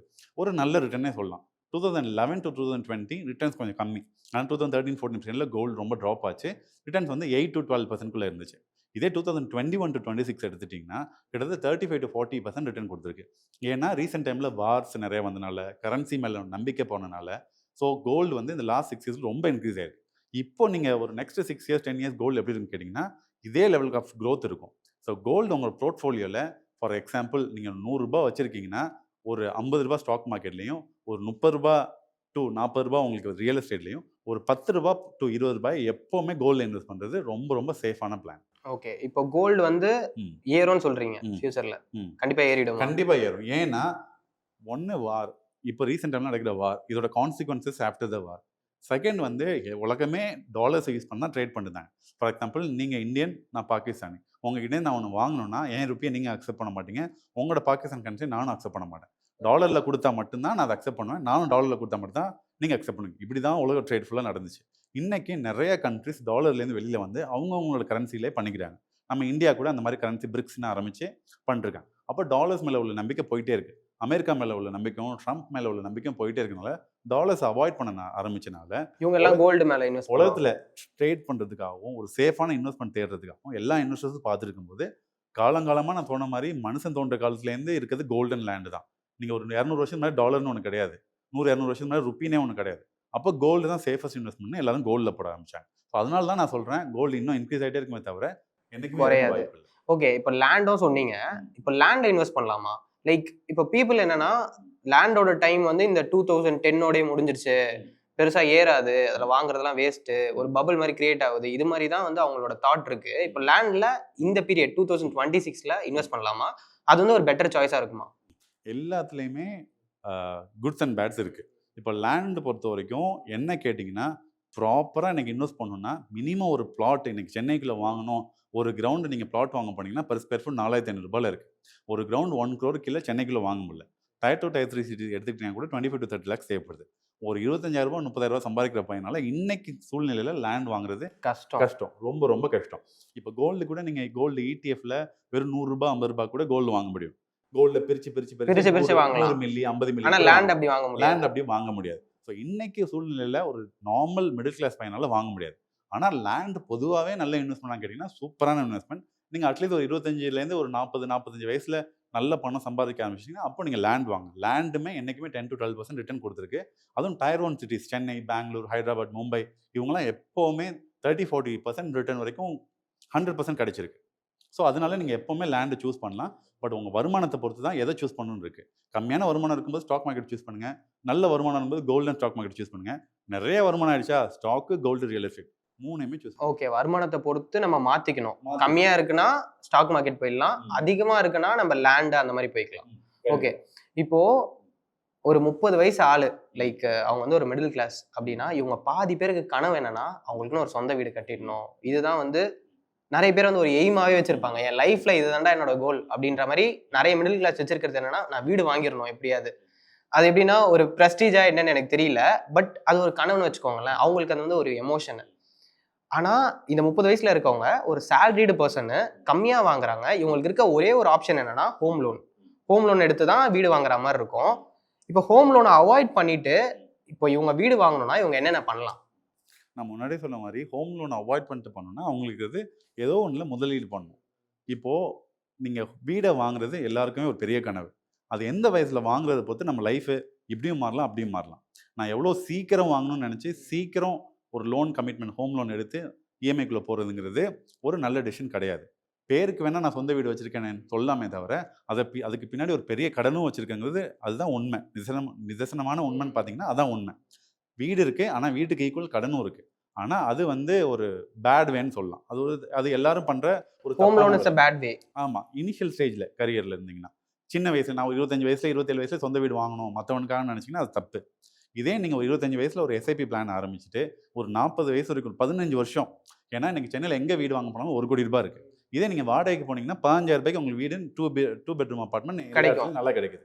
15,000 ரூபாய் வாடகைக்கு கொடுத்துட்டு மீதி ஒரு 30,000-40,000 ரூபாய் நீங்கள் 1 லட்ச ரூபா சம்பளம் வாங்குறீங்கன்னா ஒரு 50,000 ரூபாய் இஎம்ஐக்கு போகிறதுக்கு பழுது 15,000 ரூபாய் வாடகை கட்டிட்டு இந்த 35,000 ரூபாய் தூக்கி எஸ்ஐபியில் போட்டிங்கன்னா 25 வயசில் ஆரம்பிக்கிறவங்க லைஃப் 40 இயர்ஸில் எந்த ஒரு ஹோம் லோனும் இல்லாமல் உங்கள் சொந்த பணத்திலேயே எஸ்ஐபியில் வர பணத்தை எடுத்து நீங்கள் வீடு வாங்கிடலாம். வீடு வாங்கிட்டு அதுக்கப்புறம் நீங்கள் அதை ரீமார்ட்கேஜ் பண்ணிவிட்டு அந்த பணத்தை எடுத்து நீங்கள் திரும்ப இன்வெஸ்ட் பண்ண ஆரம்பிக்கலாம். ஸோ இப்படி பண்ணும்போது வீடும் உங்ககிட்ட இருக்குது, கடனும் இல்லாமல் இருக்கலாம். மார்ட்கேஜ் பண்ணாமல் எனக்கு வீடு மட்டும் போதும்னு நினச்சா கடன் இல்லாமல் இருக்கலாம். இல்லை நான் வீடு வாங்கிட்டு அதுக்கப்புறம் முதலீடும் பண்ணணும், இன்னொரு ரியல் எஸ்டேட் வாங்கணும், இல்லை இன்னொரு ஸ்டாக்ல இன்வெஸ்ட் பண்ணணும்னா மார்ட்கேஜ் பண்ணிக்கலாம். அப்படி பண்ணும்போது ரொம்ப சேஃப் அண்ட் செக்யூர்டாக இருப்பீங்க, ரொம்ப ஸ்டேபிளாகவும் இருப்பீங்க. ஓகே, ஸோ நீங்கள் என்ன சொல்ல வரீங்க அப்படின்னா வீடு ஒரு 40 வயசு மேல வாங்கிக்கலாம். அது வரைக்கும் ஒரு ரெண்டட் ஹவுஸ்ல இருக்கலாம். ரெண்டட் ஹவுஸ்ல ஒரு 15,000 ரூபாய் 20,000 ரூபாய்ல நம்ம வாடகை கொடுத்துட்டே இருக்கலாம். இந்த டைம்ல பாத்தீங்கன்னா எஸ்ஐபி பண்ண சொல்றீங்க. கண்டிப்பா எஸ்ஐபி பண்ணிட்டே வந்தா அந்த 15 இயர்ஸ்ல நம்ம கிட்ட வீடு ஃபுல் கேஷ் கொடுத்து வாங்குற அளவுக்கு நம்ம கிட்ட இருக்கும்ன்றீங்க. That's the power of compounding. Okay, காம்பவுண்டிங்ல like you are a big fan of Warren Buffett. நீங்களே சொல்லியிருக்கீங்க நிறைய வாட்டி, வாரன் பஃபெட் தான் எனக்கு ரொம்ப பிடிக்கும், அவரை பார்த்தா நிறைய விஷயம் கத்துருக்கேன் அப்படின்னு நீங்க சொல்லியிருக்கீங்க. ஓகே, இப்போ அவர் ஒரு பில்லர் பயங்கரமா ஒன்னு சொல்லிட்டு போயிருக்காரு இந்த உலகத்துக்கு அப்படின்னா அந்த காம்பவுண்டிங் பத்தி சொல்லியிருக்காரு. காம்பவுண்டிங்னா என்ன, அதை நீங்க எப்படி பாக்குறீங்க? காம்பவுண்டிங்னா சிம்பிளா சொல்லணும்னா 2 விதமான இன்ட்ரெஸ்ட் இருக்கு. Simple interest, compound interest. இது எல்லாமே சின்ன வயசுலேயே படிச்சிருப்போம். ஆனால் படிச்சிருப்பேன் தவிர இந்தியன்ஸ்க்கு அது புரியாது. மகப் பண்ணியிருப்போம். அந்த ஃபார்முலாவை போட்டு அந்த ஆன்சரை கொண்டு வந்து LHS = RHSன்னு மார்க் வாங்கிட்டு பாஸ் பண்ணிட்டு போயிருப்போம். ஆனால் காம்பவுண்டிங்கிறது ஃபார் எக்ஸாம்பிள் நான் ஒரு 10,000 ரூபாய் முதலீடு பண்ணுறேன். அந்த 10,000 ரூபாயில 10% ரிட்டர்ன் வருது அப்படின்னா 10,000 ரூபாய்க்கு 10% போட்டிங்கன்னா 1,000 ரூபாய். இந்த வருஷம் முடிக்கும் போது 10,000 + 1,000 ரூபாய் இன்ட்ரெஸ்ட் 11,000 ரூபாய் இருக்கும். இந்த அடுத்த வருஷம் போகும்போது 10,000 ரூபாய்க்கு இன்ட்ரெஸ்ட் வராமல் 11,000 ரூபாய்க்கு இன்ட்ரெஸ்ட் வரும். உங்களுக்கு வட்டிக்கு வட்டி. நீங்கள் 10,000 ரூபாய்க்கு 10%னா 1,000 ரூபாய். அந்த 11,000 ரூபாய் 2வது வருஷம் வட்டிக்கு ரேட் ஆரம்பிக்கும். அடுத்த வருஷம் 11,000க்கு 10% போடும்போது 1,100 ரூபாய், 12,800 ரூபாய். அதுக்கடுத்த 10%ங்கிறது 10,000த்தில் ஆரம்பிக்காமல் 12,800 ரூபாயில் ஆரம்பிக்கும். இப்போ எப்படி இந்த வட்டிக்கு குட்டி போட்டுன்னு சொல்கிறாங்களோ அந்த காலத்தில் பழமொழி, அது பேர் தான் காம்பவுண்ட் இன்ட்ரெஸ்ட். அதை நீங்கள் டச் பண்ணாமல் விட்டுட்டிங்கன்னா ஓவர் த பீரியட் ஆஃப் டைமில் அவரோட இன்ட்ரெஸ்ட் அக்யூமுலேட் ஆகி நீங்கள் நினச்சி பார்க்க முடியாத ஒரு ஃபிகராக மாறிடும். இதுதான் காம்பவுண்ட் இன்ட்ரெஸ்ட். ப்ரோ, இப்போ நான் சொன்னேன்ல ஒருத்தர் 30,000 சேலரி வாங்குறாரு அப்படின்னு அவங்ககிட்ட சொல்லியிருந்தேன். இந்த 30,000 ருபீஸ் சேலரி வாங்குறாங்க அப்படின்னா அவங்களோட போர்ட்ஃபோலியோ எப்படி இருக்கணும்? இன்வெஸ்ட்மெண்ட் போர்ட்ஃபோலியோ, இதெல்லாம் நீ இன்வெஸ்ட் பண்ணணும், இத்தனை % இதில் நீ அலோகேட் பண்ணு அப்படின்னா அது எப்படி இருக்கும்? இப்போ 30,000 சேலரினா எப்போ சொல்கிற ரூல் 20% நீங்கள் இன்வெஸ்ட் பண்ணணும், 10% எமர்ஜென்சிக்கு வச்சுக்கணும். 20% 30%க்கு கிட்டத்தட்ட 6,000 ருபீஸ். இந்த 6,000 ருபீஸை அவங்க எப்படி அலோகேட் பண்ணணும்னா, ஃபஸ்ட்டு என்ன கேட்டிங்கன்னா ஸ்டாக்ஸில் இன்வெஸ்ட் பண்ண ஆரம்பிக்கிறாங்கன்னா, ஸ்டாக்ஸ்னால் நான் சொல்லுறது ஸ்டாக் மார்க்கெட்ஸ்குள்ளே இன்வெஸ்ட் பண்ண ஆரம்பிச்சாங்கன்னா ஃபஸ்ட்டு எஸ்ஐபியில் அந்த போர்ட்ஃபோலியோ எப்படி இருக்கணும்னா மெஜாரிட்டி ஆஃப் த 100 ரூபாயில் ஃபார் எக்ஸாம்பிள் நீங்கள் 6,000 ரூபாய் 30,000 ரூபாய் சம்பளம் வாங்கினா 6,000 ரூபாய் அவங்களோட 20%. இந்த 6,000 ரூபாயில் 4,000 ரூபாய் வரைக்கும் உங்களுக்கு நிஃப்டி 50லையும் லார்ஜ் கேப் ஃபண்ட்ஸில் தான் இருக்கணும். கொஞ்சம் மிட் கேப் மெயின்டைன் பண்ணலாம். 4,000 ரூபாய் லார்ஜ் கேப்க்கு, 10,000 ரூபாய் மிட் கேப்க்கு, ஒரு 1,000 ரூபாய் மட்டும் ரிஸ்க் எடுக்கிறேன் ஸ்மால் கேப்பில் நீங்கள் போட்டு பார்க்கலாம். போட்டு பார்த்தீங்கன்னா ஓவரால் நீங்கள் பார்க்கும்போது உங்கள் இன்வெஸ்ட்மெண்ட் ரொம்ப ஸ்டேபிளாகவும் இருக்கும். இந்த 2,000 ருபீஸில் நீங்கள் ரிஸ்க் எடுக்கிறத பார்த்தீங்களா, இதில் ரிட்டர்ன்ஸ் இன்க்ரீஸ் ஆகும்போது இந்த ரிட்டர்ன்ஸ் கம்மியாக இருந்தாலுமே ஓவரால் போர்ட்ஃபோலியோ ஸ்டேபிளாக இருக்கும். ஸ்டெபிலிட்டி தான் ரொம்ப இம்பார்ட்டன்ட். உங்களுக்கு இன்னும் ஸ்டேபிளாக வேணும்னா 6,000 ரூபாயில் 3,000 ரூபாய் லார்ஜ் கேப்க்கு, 1,000 ரூபாய் மிட் கேப்க்கு, 1,000 ரூபாய் ஸ்மால் கேப்க்கு, 1,000 ரூபாய் கோல்டுக்கு. இப்படி பண்ணும்போது உங்கள் போர்ட்ஃபோலியோ மிக்ஸ் இன்னும் சூப்பராக இருக்கும். ஸோ எப்படி நீங்கள் பண்ணீங்கன்னா ரொம்ப ஸ்டேபிளாக இருப்பீங்க, ரிஸ்க்கு கம்மி, ரிவார்ட்ஸ் அதிகம். ஸோ இப்படி நீங்கள் லாங் டேர்ம் ட்ராவல் பண்ணும்போது நல்ல ரிட்டர்ன்ஸ் கிடைக்கும். இப்போ இருக்க காலேஜ் பசங்கள்லாம் லைக் நிறைய இன்வெஸ்ட்மெண்ட்டு இந்த ஸ்டாக் மார்க்கெட்டுக்குள்ளே வரணும்னு நினைக்கிறாங்க. இவங்கெல்லாம் இன்வெஸ்ட் பண்ணலாமா? இவங்கெல்லாம் ஸ்டாக் மார்க்கெட்டுக்குள்ளே வரணும் அப்படின்னா எது பெட்டர் வே? இவங்களாம் ஸ்டாக் மார்க்கெட்டில் வரணும்னா ஃபஸ்ட்டு படிச்சுட்டு வரணும். யாரோ ஒருத்தவங்க சொல்கிறான்னு வந்துடக்கூடாது. ஏன்னா யங் ஏஜில் அவங்களோட ஆர்வம் அதிகமாக இருக்கும், பணம் சம்பாதிக்கணும்னு ஆர்வம். பட் அது எப்படி சம்பாதிக்கணும், எந்த வழியில் சம்பாதிக்கணும்னு நாலேஜ் இருக்காது. ஸோ அப்போ வந்து இனிஷியல் ஸ்டேஜில் அவங்க ஃபஸ்ட்டு ஸ்டாக் மார்க்கெட்டில் வரதுக்கு முன்னாடி நிறைய படிச்சுக்கணும். தன்னை பற்றி நிறைய படிக்கணும், பிஸ்னஸ் பற்றி நிறையா படிக்கணும், ஸ்டாக்ஸ் பற்றி நிறையா படிக்கணும். படித்ததுக்கப்புறம் ஒரு நல்ல ஒரு அட்வைசரோட பண்ணும்போது சின்ன வயசில் ரொம்ப சேஃப். ஏன்னா சின்ன வயசில் நான் சொல்கிற மாதிரி ஒருத்தனை பார்த்து எதில் பண்ணுறோன்னே தெரியாமல் பண்ணிவிடுவாங்க. ஹை ரிட்டர்ன்ஸ் கிடைக்குது, இவனுக்கு ₹100 போட்டு ₹1000 கிடைச்சிச்சான், ₹1000 போட்டு ₹10,000 கிடைச்சிச்சான், இப்படி தான் ஆர்வம் இருக்குமே தவிர நான் லாங் டேர்மாக திங்க் பண்ணுற விஷன் இருக்காது. அப்போ ஒரு நல்ல மென்டரை யூஸ் பண்ணி அவங்களோட அட்வைஸில் நீங்கள் பண்ணீங்கன்னா சின்ன வயசில் நீங்கள் ஸ்டாக் மார்க்கெட்டில் இன்வெஸ்ட் பண்ண ஆரம்பிக்கலாம். ப்ரோ 2024 டேட்டா படி கார் வாங்குற 80% பீப்புள் அதை இஎம்ஐ அண்ட் லோன்ஸில் தான் வாங்குறாங்க. இவங்க இப்படி இஎம்ஐ அண்ட் லோன்ஸ் போட்டு வாங்கலாமா ஒரு புது காரை? அப்படி இல்லைன்னா செகண்ட் ஹேண்ட் காராகவே வாங்கிடலாமா? ரெண்டு விதமும் பார்க்கலாம். சேலரிட் பர்சனாக இருந்தால் நீங்கள் யூஸ்ட் கார் வாங்குறது ரொம்ப ரொம்ப பெட்டர் ஆப்ஷன். இதே நீங்கள் ஒரு பிஸ்னஸ் மேனாக இருக்கீங்க, ஒரு ஆண்டர்ப்ரனர் இருக்கீங்கன்னா புது கார் வாங்குறது ஒரு பெஸ்ட் ஆப்ஷன். இது ஏன்னு எக்ஸ்பிளைன் பண்ணுறேன். ஃபஸ்ட்டு நான் பிஸ்னஸ் பர்சன் பற்றி எக்ஸ்பிளைன் பண்ணுறேன். நீங்கள் ஒரு பிஸ்னஸ் பர்சனாக இருக்கீங்க, இன்கம் டேக்ஸ் ப்ராப்பராக கட்டிட்டு வரீங்கன்னா உங்களோட வருஷ வருமானம் ஒரு 50 லட்சமோ 1 கோடிக்கு மேலே இருந்துச்சுன்னா புது கார் நீங்கள் வாங்கும்போது அப் டு 15% டிப்ரிஷியேஷன் கிடைக்குது. டிப்ரிஷியேஷனாக ஒன்றும் இல்லை, நீங்கள் இன்கம் டேக்ஸ் கட்டும்போது டேக்ஸ் அலவன்ஸ் நீங்கள் 15% ஒரு ஃபார் எக்ஸாம்பிள் ₹1 கோடி காருக்கு 15% 15 லட்சம் வரைக்கும் உங்களுக்கு கட்ட வேண்டிய டேக்ஸ் அமௌண்ட்டில் மைனஸ் பண்ணிக்கலாம். ஸோ இது வந்து ஒரு பெரிய ஆப்ஷன். இது மட்டும் இல்லாமல் இவி கார்ஸ்க்கு இந்தியன் கவர்மெண்ட் 40% வரைக்கும் கொடுக்குறாங்க. ஸோ ஒரு பிஸ்னஸ் மேனாக இருக்கும்போது 40% டிப்ரிஷியேஷன் கிடைக்குதுன்னா அது சாதாரண விஷயம் கிடையாது. ஸோ புது கார் வாங்க. இதே நீங்கள் சேலரிடாக இருந்தீங்கன்னா உங்கள் பணம் உங்கள் கைக்கு வரதுக்கு முன்னாடி டேக்ஸ் பே பண்ணி தான் வருது. உங்களோட எம்ப்ளாயர் நீங்கள் ஒரு டிசிஎஸ்லையோ இன்ஃபோசிஸ்லையோ எந்த கம்பெனியில் வேலை பார்க்குறீங்களோ அவங்க ஆல்ரெடி டேக்ஸை பிடிச்சிட்டு தான் உங்களுக்கு மீதி பணம் வருது. அப்போ உங்களுக்கு அப்படி வரும்போது உங்களுக்கு டேக்ஸ் டிப்ரிஷியேஷன் எந்த ஆப்ஷனுமே இல்லை. அப்போ நீங்கள் யூஸ்ட் கார் வாங்குறது உங்களுக்கு ஒரு பெரிய சேவிங்ஸ். ஃபார் எக்ஸாம்பிள் ஒரு 25 lakhs காரை ஒரு 3 வருஷம் ஓல்டில் நீங்கள் வாங்கினீங்கன்னா வெறும் 12 lakhs 10 lakhsலே வாங்கலாம். அப் டு 50% கம்மியாக வாங்கலாம். இதே லக்ஸரி கார்லாம் வாங்கும்போது 2 crores 3 crores காரை நீங்கள் ஈஸியாக 70 to 80 lakhs கூட வாங்க முடியும் நீங்கள் ஹைலி சேலரிட் எம்ப்ளாயர் இருந்தீங்கன்னா. ஓகே, ஆனால் என்னன்னா இந்த செகண்ட் ஹேண்ட் கார் வாங்குறதுல ஒரு பிரச்சனையுமே இருக்குல்ல. லைக் கார் மக்கார் பண்ணும், ஒழுங்காக அந்த புது கார் மாதிரியே அந்த கண்டிஷன்லேயே இருக்குமானா இருக்காது. அது எப்படி மேனேஜ் பண்ண முடியும்? நிறைய கார் கம்பெனிஸில் இப்போ ட்ரஸ்டட் கேரண்டீட் கார்ஸ் கொண்டு வராங்க. Maruti true value, Mahindra trust, இந்த மாதிரி நிறைய அவங்களே சர்டிஃபை பண்ணி காஸ்ட் 24 இருக்கு. காஸ்ட் 24 அவங்களே சர்டிஃபிகேஷன் கொடுக்குறாங்க. கார் கண்டிஷன் எப்படி இருக்கு, சில இதுக்கு வாரண்டியும் கொடுக்குறாங்க. ஸோ இந்த மாதிரி காசை நம்ம பார்த்து ஒரு கம்பெனி ட்ரஸ்ட் பேக் பண்ணி வாங்கும்போது ரொம்ப ரொம்ப சேஃபாகவும் இருக்கும். இல்லை நீங்கள் ஒரு லோக்கல் மெக்கானிக்கை ஒரு 1000லேருந்து ஒரு 3000 rupees பே பண்ணிங்கன்னா அவங்க வந்து கம்ப்ளீட்டாக அனலைஸ் பண்ணி உங்களுக்கு ரிப்போர்ட் கொடுத்துருவாங்க. ஸோ இந்த ரிப்போர்ட்டை பார்த்து நீங்கள் வாங்கினீங்கன்னா ஒரு நல்ல யூஸ்ட் காரை கம்மியான விலையில வாங்க முடியும். ஓகே ப்ரோ, இப்போ வந்து நிறைய காலேஜ் படிக்கிறவங்களோட ட்ரீமு ஒரு பைக் வாங்கணும். எல்லா பசங்களுக்குமே அந்த பைக்குன்றதே எப்பயுமே அவங்களோட ட்ரீம் தான். இவங்க அவங்க அம்மா அப்பா கிட்ட கேட்காம எப்படி அவங்க சொந்த காசுலேயே ஒரு பைக் வாங்கலாம்? சொந்த காசுலேயே பைக் வாங்கினா நான் நிறைய லைவ் எக்ஸாம்பிள் சொல்கிறேன். ஏன்னா இன்னும் நான் இனிஷியல் ஸ்டேஜஸில் ஜாக்கி ஸ்டோர்ஸ் ஆரம்பிக்கும் போது நிறைய பார்ட் டைம் எம்ப்ளாயிஸ் வேலை பார்ப்பாங்க. அந்த பசங்க என்ன பண்ணுவாங்கன்னா ரொம்ப கஷ்டப்படுற ஃபேமிலியிலேருந்து வருவாங்க. மார்னிங் ஒரு 8 o'clock சென்னையில் காலேஜ் ஆரம்பிக்கும், 2 o'clockலாம் காலேஜ் முடிஞ்சிடும். ரெஸ்ட் ஆஃப் சென்னையில் வந்து 4 o'clock 5 o'clock வரைக்கும் காலேஜ் நடக்கும். பட் சென்னையில் 2 o'clock முடியறதுனால 3 o'clock நம்ம ஸ்டோருக்கு வந்துடுவாங்க. அப் டு 9 o'clock வரைக்கும் ஒர்க் பண்ணுவாங்க. சாட்டர்டே சண்டே அவங்க லீவ்னால ஃபுல் டே வருவாங்க. ஸோ அவங்களோட சேலரி அப்பயே 7,000லேருந்து 15,000 வரைக்கும் சேலரி கிடச்சிச்சு. பார்ட் டைம் காலேஜ் ஃபீஸ் அவங்க அப்பா அம்மா கட்டிட்டாங்கன்னா, இல்லை இவங்க கட்டினா கூட பாதி அமௌண்ட்டில் காலேஜ் ஃபீஸ் கட்டிட்டு மீதி பாதி அமௌண்ட்டை சேவ் பண்ண ஆரம்பித்தாங்க. ரியல் டைமில் ஒரு பையன் ஒரு வருஷம் டு 2 வருஷம் வேலை பார்த்து அவன் காலேஜ் ஃபீஸையும் கட்டி முடிச்சா ஒரு நல்ல பைக்கும் செகண்ட் ஹேண்டில் வாங்க ஆரம்பித்தான். ஸோ பார்ட் டைம் ஜாப்ஸ் ஒரு பெஸ்ட் ஆப்ஷன் காலேஜ் படிக்கும்போது. ஓகே, இந்த பார்ட் டைம் ஜாப்ஸில் வர மணி எடுத்து நீங்கள் இன்வெஸ்ட் பண்ணவும் ஆரம்பிக்கலாம். அப்போ உங்களோட வாங்குற டைம் கம்மியாகும். நீங்கள் மாதம் 7,000 சேர்த்து வைக்கிறது பதில் அந்த 7,000 எடுத்து அதில் 10% ரிட்டர்ன் தர ஒரு ஃபண்டில் இன்வெஸ்ட் பண்ண ஆரம்பிச்சிங்கன்னா இன்னும் அவங்க பணம் சீக்கிரம் வரும். 2 வருஷத்தில் வாங்க வேண்டிய பைக் 1.5 வருஷத்துலேயே 1.25 வருஷத்துலேயே வாங்கலாம். Sir, apart from part time job அவங்களுக்கு வந்து வீட்டில் இருந்தே சைடு ஹசல் பண்ணணும்னு ஒரு ஆசை நிறைய காலேஜ் ஸ்டூடெண்ட்ஸ்க்கு இருக்குது. இவங்க இன்வெஸ்ட்மெண்ட்டே இல்லாமல் எப்படி வந்து ஒரு சைடு ஹசல் ஆரம்பிக்கலாம்? என்னென்ன சைடு ஹசல் வந்து அதுக்கு பெஸ்ட்டாக இருக்கும்? சிம்பிளானா இன்னைக்கு ஈஸியஸ்ட் வே ஒருத்தர் பணமே இல்லாமல் பணம் சம்பாதிக்கணும்னா ஃப்ரீலான்சிங். ஈஸியாக ஃப்ரீலான்சிங் பண்ண வைக்கலாம். ஃப்ரீலான்சிங்னா என்ன? ஒரு ஸ்கில்லை நம்ம கற்றுக்கணும். அந்த ஸ்கில்லை நீங்கள் ஆன்லைனில் ஈஸியாக கற்றுக்கலாம். ஒரு 3 month கோர்ஸ் 6 month கோர்ஸ். அந்த ஸ்கில்லை ப்ராக்டிக்கல் நாலேஜ் டெவலப் பண்ணணும். அதை கற்றுக்கிறது ஒரு 3 to 6 months ஆகும். ஒரு 1 yearக்குள்ள ஒரு பர்டிகுலர் ஒரு நீஷ் இண்டஸ்ட்ரி எடுத்து ஃபஸ்ட்டு படிங்க. அதுக்கப்புறம் ப்ராக்டிக்கல் நாலேஜை வளருங்க. ஒரு 1 yearல நீங்கள் கற்றுக்கிட்ட விஷயத்தை 2 விதமாக மணி மேக் பண்ணலாம். ஒன்று, நான் கற்றுக்கிட்டதை 10 பேருக்கு கற்றுக் கொடுத்து டீச் பண்ணி சம்பாதிக்கலாம். இல்லை நான் கற்றுக்கிட்ட விஷயத்தை ப்ராக்டிக்கலாக இம்ப்ளிமெண்ட் பண்ணி ஒரு கம்பெனிக்கு சர்வீசஸை ஆஃபர் பண்ணி அது மூலயமா மணி மேக் பண்ணலாம். சிம்பிள் எக்ஸாம்பிள், என் கண்ணு முன்னாடியே ஒருத்தர் உட்காந்துருக்காரு. அவர் 23 வயசுல 22 வயசுல இன்னைக்கு எனக்கு தெரிஞ்ச ஒரு 99% பீப்புள் சம்பாதிக்க முடியாத ஒரு பணத்தை எந்த பணமும் இன்வெஸ்ட் பண்ணாமல் வெறும் நாலேஜும் ஹார்ட் ஒர்க்கை வச்சு பண்ணியிருக்காரு. ஸோ இதுவே ஒரு live example. Thank you so much. Okay, இப்போ வந்து ஒரு ஸ்டூடெண்ட்ஸ்க்கு டாப் 3 ஃப்ரீலான்சிங் ஸ்கில்ஸ் இதெல்லாம் கற்றுக்கிட்டா நீ சேஃபு, இதெல்லாம் நீ கற்றுக்கிட்டனா சூப்பராக பணம் பண்ணலாம் அப்படின்னா அந்த 3 ஸ்கில்ஸ் என்ன?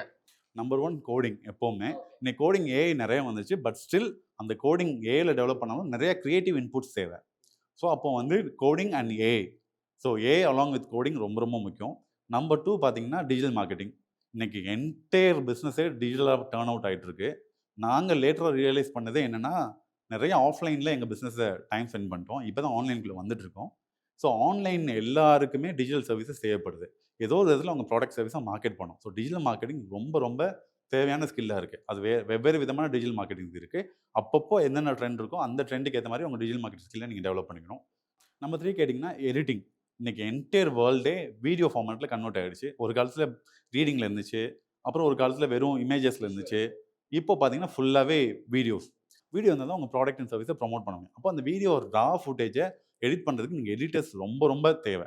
ஸோ அப்போ எடிட்டிங்கில் உங்கள் ஸ்கில்ஸ் எந்த அளவுக்கு இருக்கோ அந்த அளவுக்கு நீங்கள் வளர முடியும். ஒரு 2-3 ஃப்ரெண்ட்ஸ் சேர்ந்து எடிட்டிங் கம்பெனிஸே ஆரம்பிக்க முடியும். அப்போ நீங்கள் நிறைய ப்ராஜெக்ட்ஸ் எடுத்து பண்ண முடியும். இன்றைக்கி எடிட்டர்ஸ்க்கு ஹியூஜ் டிமாண்ட் இருக்குது. ஸோ அதை பண்ணிங்கன்னா நல்ல இன்கம் மேக் பண்ணலாம். ஓகே, இப்போ வந்து நீங்கள் சொன்ன ஸ்கில்ஸ் எல்லாமே நான் கற்றுக்கிட்டேன்.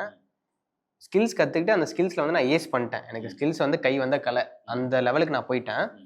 ஆனால் இப்போ செகண்ட் ப்ராப்ளம் என்னன்னா, அவன் கிளைண்ட் எடுக்கணும். ஒரு ஸ்டூடெண்ட்டாக எப்படி கிளைண்ட் எடுக்கிறது? கிளைண்ட் எடுக்கிறது ரொம்ப கஷ்டம். நீயே வந்து படிச்சுட்டு தான் இருக்க, உன்னை நம்பி நான் எப்படி கிளைண்ட்டாக வரதுன்னு அந்த கிளைண்ட்டோட மென்டாலிட்டி இருக்கும். இவங்க கிளைண்ட் எப்படி எடுக்கலாம்? சிம்பிளஸ்ட் வே என்னன்னு கேட்டால், ஒரு கிளைண்ட்டை போய் அப்ரோச் பண்ணும்போது அந்த சர்வீஸை ஃபஸ்ட்டு 2 to 3 டைம்ஸ் நான் ஃப்ரீயாக பண்ணித்தரேன்னு சொல்லுங்கள். ஸோ ஃப்ரீயாக பண்ணித்தரங்கும் போது அவங்க என்ன பண்ணுவாங்க, மணி கொடுக்கணுங்கும் போது கண்டிப்பாக உங்களை பற்றி யோசிப்பாங்க. ஏன்னா உங்களுக்கு எக்ஸ்பீரியன்ஸ் கிடையாது, உங்களுக்கு டெஸ்டிமோனியல் கிடையாது. ஃப்ரீயாக பண்ணித்தரோம், சரி கொடுத்து தான் பார்ப்போமே ஏதாச்சும் ஒரு ரிசல்ட் வருதானே. அப்போது நீங்கள் என்ன பண்ணுங்கள், ஃப்ரீ ஆஃபர் பண்ணி ரிசல்ட் காமிக்கன்னு சொல்லுங்கள். ரிசல்ட் வந்தால் மட்டும் எனக்கு பே பண்ணுங்கன்னு நீங்கள் ஆஃபர் பண்ணி பாருங்கள். 100ல் 90 பேர் கண்டிப்பாக அக்செப்ட் பண்ணிப்பாங்க.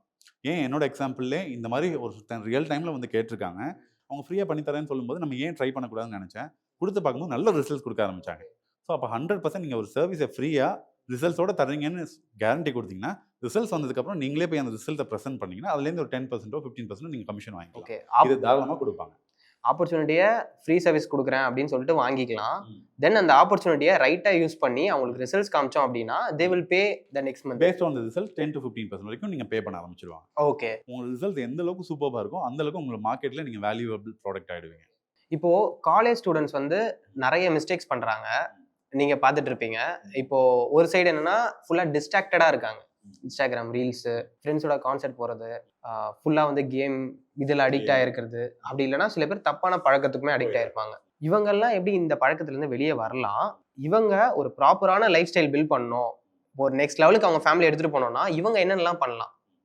இவங்க எப்படி இதை குவிட் பண்ணலாம் அப்படின்னு சொல்லுங்கள். அப்புறம் நெக்ஸ்ட் என்னென்னலாம் ஆக்ஷனபிள் ஸ்டெப்ஸ் எடுக்கணும்னு சொல்லுங்கள். ஃபஸ்ட்டு அவங்க சர்க்கிள் தான் மாற்றணும். நான் முன்னாடியே சொன்ன மாதிரி சர்க்கிள் தான் இங்கே எல்லாமே மேட்டர்ஸ். இது என்னோட ரியல் லைஃப்லேயே சொல்கிறேன். காலேஜ் படிக்கிற வரைக்கும் என்னோட கேங்கில் 27 பேர் இருந்தாங்க ஃபஸ்ட்டு. அப்புறம் அந்த கேங் ரிஃபைன் ஆகி ஒரு 10 பேர் இருந்துச்சு. என்னோட மேக்ஸிமம் விஷனே ஏதோ ஒரு வேலைக்கு போய் ஒரு சம்பளம் வாங்கிட்டு ஒரு நல்ல கல்யாணம் பண்ணணும், இப்படி தான் இருந்துச்சு. எங்கள் அப்பா அம்மாவும் பிஸ்னஸ் பண்ணேன். ஏன்னா எங்கள் அப்பா ஒரு சின்ன பிஸ்னஸ் மேன். சின்ன லெவலில் பிஸ்னஸ் பண்ணுறேன்னா பண்ணேன், இல்லை ஒரு நல்ல வேலைக்கு போய் சம்பளம் வாங்கி, இதுதான் என்னோட விஷன் இருந்துச்சு. இதே நான் எம்ஐடி அண்ணா யூனிவர்சிட்டியை விட்டுட்டு நான் எப்போ லண்டனில் போயிட்டு கிரீன்விச்சில் படிக்க ஆரம்பிச்சனோ, என்னோட சர்க்கிள் ஆஃப் ஃப்ரெண்ட்ஸ் ஃபுல்லாக Marwaris, British people, European people, American people மாறிச்சோ, அப்போ என்னோட விஷனும் மாற ஆரம்பிச்சிச்சு, என்னோட ஹேபிட்ஸ் மாற ஆரம்பிச்சிச்சு, என்னோட பழக்கவழக்கம் மாற ஆரம்பிச்சிச்சு. ஸோ நம்ம சர்க்கிளை மாற்றினோனால எல்லாமே மாறிடும். அப்போது எப்படி ஒரு ஃப்ரெண்டு ஒரே காலேஜில் படிக்கிற ஒரு ஸ்டூடெண்ட்டு ஒரு 10 பேர் இப்படி ஒரு கேங் சேர்ந்துட்டு ட்ரக்ஸ்குள்ளே போகிறான், ஒரு 10 பேர் ஸ்டார்ட் அப் ஆரம்பித்து பிஸ்னஸ் ஆரம்பித்து வளர்றான்னா அவன் யார் கூட சேர்றான்னு தான் இருக்குது. அப்போ உங்கள் கண்ணு முன்னாடி 2 பேர் இருக்கான். ஒருத்தன் சுற்றிட்டு செலவு பண்ணணும்னு இருக்கான், ஒருத்தன் ப்ரொடக்டிவாக வேலை பார்க்கணும்னு இருக்கான். நீ யாரு கூட சேர்ற அதை பொறுத்து தான் உன் வாழ்க்கை இருக்குது. இப்போது எப்படி வந்து அந்த நல்ல ஃப்ரெண்டை சூஸ் பண்ணுறது? இந்த குவாலிட்டிஸ்லாம் இருந்தால் அவன் சூப்பரான ஃப்ரெண்ட் அப்படின்னா அது என்னென்ன குவாலிட்டிஸ்? நான் நல்ல ஃப்ரெண்டுங்கிறதுல அவன் ரொம்ப படிக்கணும், ரொம்ப டிசிப்ளினாக இருக்குன்னு சொல்ல வரல. அவனுக்கு ஒரு விஷன் அண்ட் நாலேஜ் எப்போவுமே இருந்துகிட்டே இருக்கணும். அவன் வந்து ஒரு பக்கம் ஜாலியாக இருந்தாலும் ஹாப்பியாக இருந்தாலும் ஏதோ ஒன்று பில்ட் பண்ணிகிட்டே இருக்கானான்னு பாரு. நான் என்னோட லைவ் எக்ஸாம்பிள் சொல்கிறேன். எம்ஐடியில் நான் லாஸ்ட் பெஞ்சில் தான் உட்காந்துருப்பேன். ஏன்னா எனக்கு இன்ஜினியரிங்கில் அவ்வளோ இன்ட்ரெஸ்ட் இல்லை. பட் எங்கள் பக்கத்தில் உள்ள ஃப்ரெண்ட் வந்து செகண்ட் இயர்லேயே ஸ்டார்ட் அப் ஆரம்பித்தான். செகண்ட் இயர் படிக்கும்போது அவன் மும்பையில் போய் ப்ரெசன்டேஷன் பண்ணான். அப்போ எனக்கு அவனை பார்க்கும்போதெல்லாம் பொறாமையாக இருந்துச்சு. அப்போ நான் என்ன பண்ணேன், தேர்ட் இயர் ஃபோர்த் இயர் வரும்போது எனக்கு கொஞ்சம் கொஞ்சமாக என்னோட பெர்ஸ்பெக்டிவ் மாற ஆரம்பிச்சு. அவன மாதிரி நம்ம ஏதாச்சும் ஒரு ஸ்டார்ட் அப் பண்ணணும், அவன மாதிரி ஏதாச்சும். ஆனால் அவன் டெக்கி, ஆனால் எனக்கு டெக்னாலஜி அவ்வளோவா தெரியாது. ஸோ அதனால் நான் ஏதோ ஒன்று பண்ணணும்னு எனக்கு அவனை பார்த்து எனக்கு தூண்டல் இருந்துகிட்டே இருந்துச்சு. இதே இங்கிட்ட ஒரு பையன் இருப்பான், அவன் எப்போவுமே கிளாஸுக்கு வர மாட்டான், தூங்கிட்டே இருப்பான். ஃபர்ஸ்ட் இவன் கூட தான் நல்ல ஃப்ரெண்டாக இருந்தேன். அப்புறம் ஒரு ஸ்டைலில் எனக்கு தெரிஞ்சிச்சு இவன் கூட இருந்தோம்னா வாழ்க்கை உருப்படாமல் போயிடுவேன். பட் இவன் கூட நான் பழக ஆரம்பித்தேன் ஐடியில், என்னோட லாஸ்ட் பெஞ்சில். உங்களோட விஷன் வந்து சேஞ்ச் ஆச்சு அவங்க கூட பழகும் போது. பொறாம வர ஆரம்பிச்சிச்சு அவனை பார்த்து. ஃபர்ஸ்ட்டு பொறாம வந்தோடனே சரி நம்ம ஏன் பொறாமப்பட்டுட்டு இருக்கணும், அவனை மாதிரி நம்மளும் ஏதாச்சும் ஒன்று பண்ணலாமே அப்படிங்கிற ஒரு நோக்கி நம்ம போக ஆரம்பித்தோம். ஸோ அப்போது உங்கள் ஃப்ரெண்டு வந்து நீங்கள் எப்படி சூஸ் பண்ணுறீங்கன்னா, அவன் ரொம்ப டிசிப்ளின் மேனாக இருக்குன்னு தேவையில்லை. ஏதோ ஒரு விஷயத்த கரெக்டாக கன்சிஸ்டண்டாக பண்ணுறான்னா அவங்ககிட்ட போய் பழக ஆரம்பிங்க, அவனே உங்களை மாற்றிடுவான். Okay, circle defines defines everything, your friend defines everything. There are some college students, இவங்க எப்படி இருப்பாங்க அப்படின்னா, அவங்களோட மெயின் கோலே காலேஜுக்கு போகணும், ஒரு பொண்ணு கூட கமிட் ஆகணும், அவங்களோட ஃபர்ஸ்ட் லவ் காலேஜில் தான் கண்டுபிடிக்கணும். இது இப்படி போகிற மெஜாரிட்டி ரொம்ப அதிகம். ஏன்னா நான் ரீசெண்டாக பாஸ்ட் அவுட் ஆகி வந்ததுனால எனக்கு இது தெரியும். நீங்கள் அதை எக்ஸ்பீரியன்ஸ் பண்ணியிருக்கீங்களா? அண்ட் ஆல்சோ இதை வந்து நீங்கள் என்ன நினைக்கிறீங்க? லைக் ஓகே தானா காலேஜில் லவ் இருக்கிறது ஓகே தானா, ஆர் காலேஜ் டைமில் இந்த மாதிரி டிஸ்ட்ராக்ஷன்ஸ் வேணான்னு நினைக்கிறீங்களா? What do you choose? என்ன கேட்டால் அது ஓகேன்னு தான் சொல்லுவேன். ஏன்னா first experience of love, emotions இது எல்லாமே காலேஜ் டைம் இல்லை 11th 12th டைமில் தான் வரும். இதெல்லாம் ஒரு different experience of the life தானே தவிர எல்லாத்தையும் நம்ம பிஸ்னஸ் ஆஸ்பெக்ட்ஸில் பார்க்க முடியாது. ஆனால் அதில் நிறைய லேர்னிங்ஸ் இருக்கும். அந்த ரிலேஷன்ஷிப்பில் தான் நீ யாருன்னு உன்னை காட்டும். அது வரைக்கும் நீ ஒன்றும் வேற மாதிரி நினச்சிட்டு இருப்ப. ஒரு ரிலேஷன்ஷிப்பில் போகும்போது தான் நீ எவ்வளோ பொசிட்டிவான பர்சன், எவ்வளோ கண்ட்ரோலிங்கான பர்சன், எவ்வளோ விஷயத்தில் நீ ஒரு பொண்ணை கண்ட்ரோல் பண்ணுற, இல்லை எவ்வளோ விஷயத்துக்கு ஃப்ரீடம் கொடுக்குற, எவ்வளோ ரெஸ்பெக்டிவாக அந்த பொண்ணை நடத்துறங்கிறது உனக்கு தெரிய ஆரம்பிக்கும். ஸோ உன்னை பற்றி ஒரு ரிலேஷன்ஷிப் வந்து ஒரு மிரர் மாதிரி உனக்கு காமிச்சிடும். அது மூலயமா ஃபர்ஸ்ட் ரிலேஷன்ஷிப்பில் ஒரு சில லெசன் கற்றுப்பேன், செகண்ட் ரிலேஷன்ஷிப்பில் ஒரு லெசன்ஸ் கற்றுப்பேன், தேர்ட் ஃபோர்த் ரிலேஷன் பண்ணும்போது நீ ஒரு கம்ப்ளீட் மேனாக மாறிடுவேன். அப்படிங்கும்போது மேரேஜ்குள்ளே போகும்போது இன்னும் பெட்டரான பர்சனாக போவேன். என்னை பொறுத்த வரைக்கும் லவ் டிஸ்டர்பன்ஸாக பார்த்தா 100% கிடையாதுன்னு தான் நான் சொல்லுவேன். லவ்வும் இருக்கணும், பிஸ்னஸும் இருக்கணும். இதுதான் பேலன்ஸ் லைஃப். ஓகே, லவ்வருக்கு மணி ஸ்பெண்ட் பண்ணுறது ஓகேவா? லவ்வருக்கு நீ எப்படி மணி ஸ்பெண்ட் பண்ணுறது முக்கியம் இருக்கு. நீ அப்பா அம்மா காசை எடுத்துட்டு வந்துட்டு, இல்லை அப்பா அம்மாட்ட ஃபீஸ் கட்டணும்னு போய் சொல்லிட்டு, அப்பா அம்மா காசு இப்படிதான் நிறைய பேர் பண்றாங்க. ஃபீஸ் கட்டணும், நான் வந்து டியூஷன் போகிறேன், இல்லை எக்ஸ்ட்ரா கோர்ஸ் படிக்கிறேன்னு சொல்லிட்டு வாங்கினா அது 100% தப்பு. அந்த ஹேபிட் உனக்கு லைஃப் லாங் வர ஆரம்பிச்சிடும். இதே நீ ஒரு பார்ட் டைம் ஜாப் போகிற, ஃப்ரீலான்சிங் பண்ணி அந்த மணியில் நீ எடுத்து ஒய்ஃப் ஸ்பெண்ட் பண்ணுற, ஐ மீன் உன்னோட கேர்ள் ஃப்ரெண்டுக்கு செலவு பண்ணுறேன்னா கண்டிப்பாக அந்த மணி வர்த்து. அவங்களும் உன்னை நினச்சி ரொம்ப பெருமைப்படுவாங்க. உன்னோட சொந்த பணம் நீ சம்பாதிச்ச, இன்னும் உன் மேலே உன்னோட ட்ரஸ்ட்டும் மரியாதையும் அவங்களுக்கு இன்க்ரீஸ் ஆகும் ஆட்டோமேட்டிக்காக. ஓகே, இப்போ காலேஜ் ஸ்டூடெண்ட்ஸ் வந்து இப்போ நீங்கள் சொல்கிறீங்க இந்த பார்ட் டைம் ஜாப், இன்வெஸ்ட்மெண்ட் இதெல்லாம் சொல்கிறீங்க. காலேஜ் ஸ்டூடெண்ட் வந்து எப்படி அவங்களோட இன்வெஸ்ட்மெண்ட் ஜேர்னி ஆரம்பிக்கலாம்? லைக் அவங்ககிட்ட பெரிய காசு இருக்காது, ரொம்ப கம்மியாக தான் இருக்கும், ஒரு 100 ரூபா 500 ரூபாவே பெருசு. இவங்க என்னென்னலாம் பண்ணலாம் ஜஸ்ட் ஃபார் அ ஹேபிட்? 100 ரூபா 500 ரூபாயில் அவங்க ஃபஸ்ட்டு சின்ன ஹேபிட் பில்ட் பண்ணணும்னா ஆக்சுவலாக 100 ரூபாயில் பண்ண முடியுமா? 100% பண்ண முடியும். இன்னைக்கு எவ்வளோ ஸ்டாக்ஸ் கிடைக்குது அந்த மாதிரி. 100 ரூபாய் 500 ரூபாயில் எவ்வளோ ETFs அந்த மாதிரி கிடைக்குது. ஸோ நீங்கள் ஃபஸ்ட்டு நீங்கள் பண்ண வேண்டியது ஒரு ஆப்பை டவுன்லோட் பண்ணி அந்த ஆப்பில் எக்ஸ்ப்ளோர் பண்ணுங்கள். அந்த ஆப்பில் உள்ள ப்ராடக்ட்ஸ்லாம் உட்காந்து ரிவ்யூ பண்ணி படிக்க ஆரம்பிங்க. ஒரு 100 products for example Nifty 50, large cap, small cap, mid கேப்லாம் படிக்க ஆரம்பித்து அவரோட ஆவரேஜ் ரிட்டர்ன்ஸை கண்டுபிடிங்க. அதுலேருந்து உங்களால் மினிமமாக இன்வெஸ்ட் பண்ணுற ஒரு 100 ரூபாய் ஹேபிட்டில் வளங்க. இங்கே வந்து பணம் முக்கியமே இல்லை தம்பி, ஹேபிட் தான் முக்கியம். ஹேபிட்டும் மைண்ட் செட். காலேஜில் நீ உன் ஹேபிட்டை வளர்த்துட்டீங்கன்னா நீ எப்போ சம்பாதிக்க ஆரம்பிக்கிறியோ அப்போ உன் பணமும் வந்துடும், ஹேபிட்டும் இருக்கும். டபுள் போனஸ் மாதிரி உனக்கு. ஸோ ஹேபிட்டை பில்ட் பண்ண கற்றுக்கோ. பணத்தை பற்றி யோசிக்காத. 100 ரூபா இருக்கட்டும், 50 ரூபா இருக்கட்டும், அதை பற்றி முக்கியம் இல்லை. உன் ஹேபிட்டையும் டிசிப்ளினையும் மைண்ட் செட்டையும் நீ வளர்த்துக்கோ. ஆட்டோமேட்டிக்காக அது பின்னாடி யூஸ்ஃபுல்லாக இருக்கும். ஓகே, இப்போது நீங்கள் சில ஹேபிட்ஸ் வந்து குவிட் பண்ணியிருப்பீங்க, அதனால தான் நீங்கள் வந்து இந்த பொசிஷனில் இருக்கீங்க. எந்த ஹேபிட்ஸ்லாம் நீங்கள் குவிட் பண்ணீங்க? எந்த ஹேபிட்ஸ்லாம் இப்போ ஒரு ஜென்ரல் காலேஜ் ஸ்டூடெண்ட்ஸ் வந்து குவிட் பண்ணணும்? ஜென்ரல் ஹேபிட்ஸ் நான் குவிட் பண்ணது பார்த்தீங்கன்னா மெயினாக ஹெல்த்தை நான் கண்டுக்காமல் இருந்தேன். மணின்னு யோசிச்சுட்டு பண்ணிட்டு இருந்தேன். ஸோ ஹெல்த்துக்கு இம்பார்ட்டன்ஸ் கொடுக்கணுங்கிறத கற்றுக்கிட்டேன்.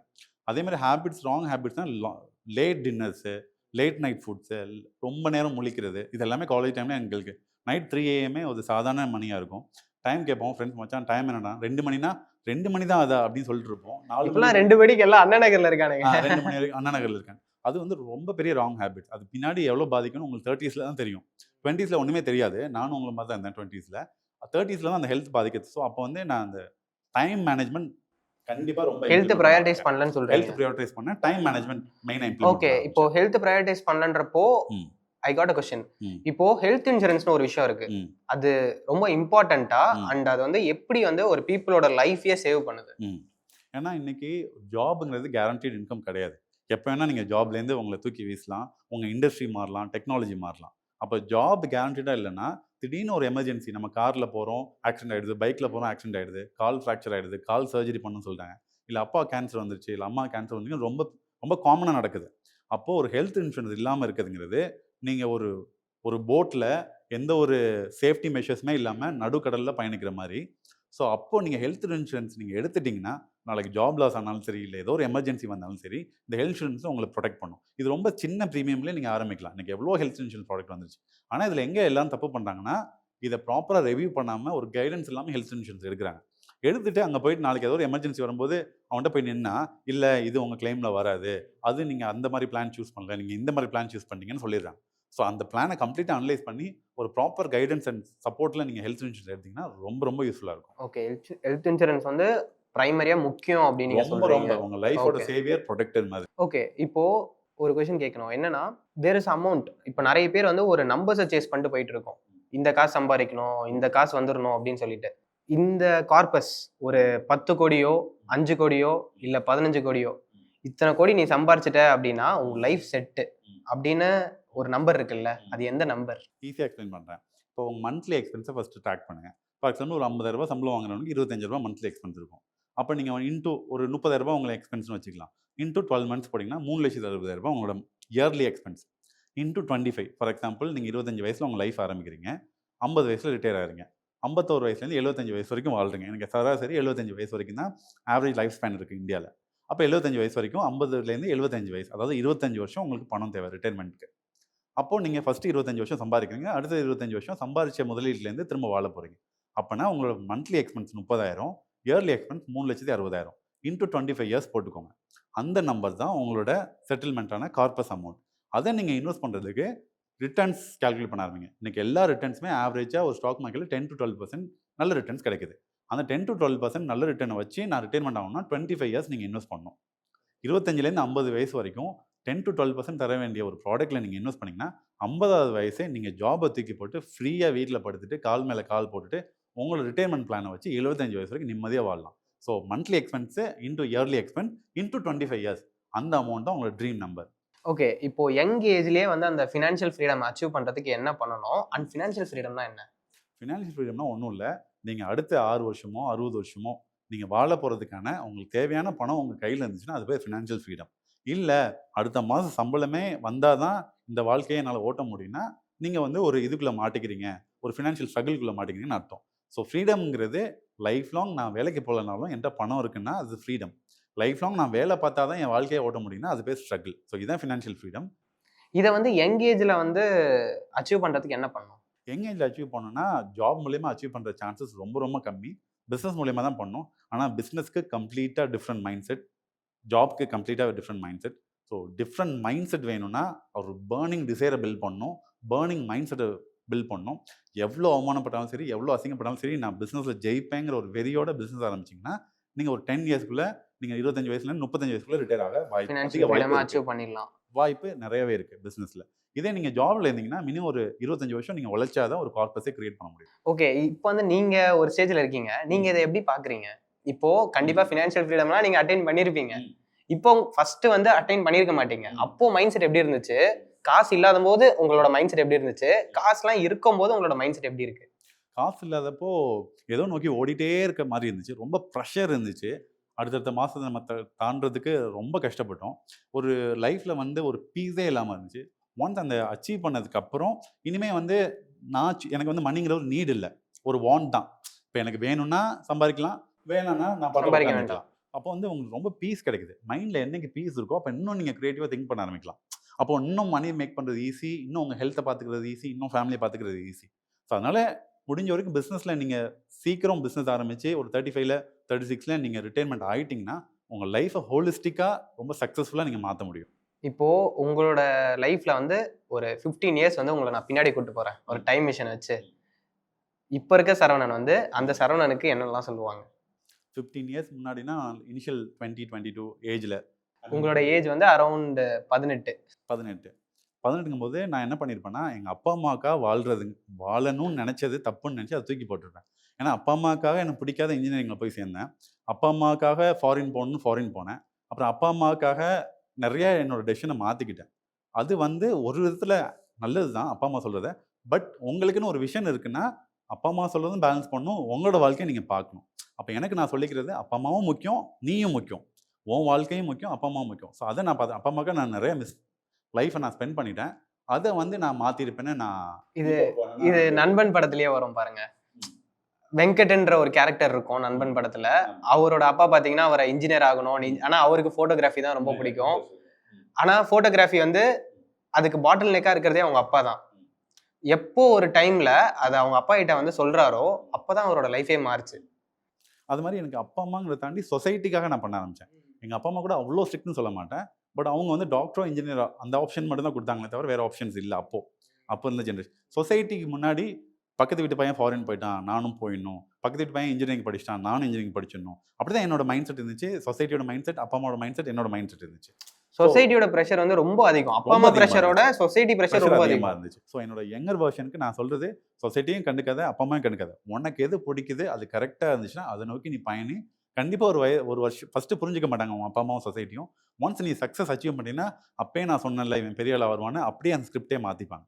ஸோ உனக்கு ஒரு விஷயம் பிடிச்சிருக்கு, அது கரெக்டாக இருக்குன்னா அதில் கண்டிப்பாக நீ ட்ராவல் பண்ணு. இப்போ 18 வயசுல இருக்கவங்களுக்கு ஒரு 3 அட்வைஸ் நீங்க கொடுப்பீங்கன்னா அது என்னென்ன? Not in terms of business, நார்மலா ஜென்ரலா. ஃபஸ்ட்டு அவங்க 18 வயசில் இருக்கவங்களுக்கு மெயினாக ஹெல்த். ஏன்னா அவங்களோட ஹேபிட்ஸ் ரொம்ப தப்பாக மாறுது இந்த ஏஜில் தான்.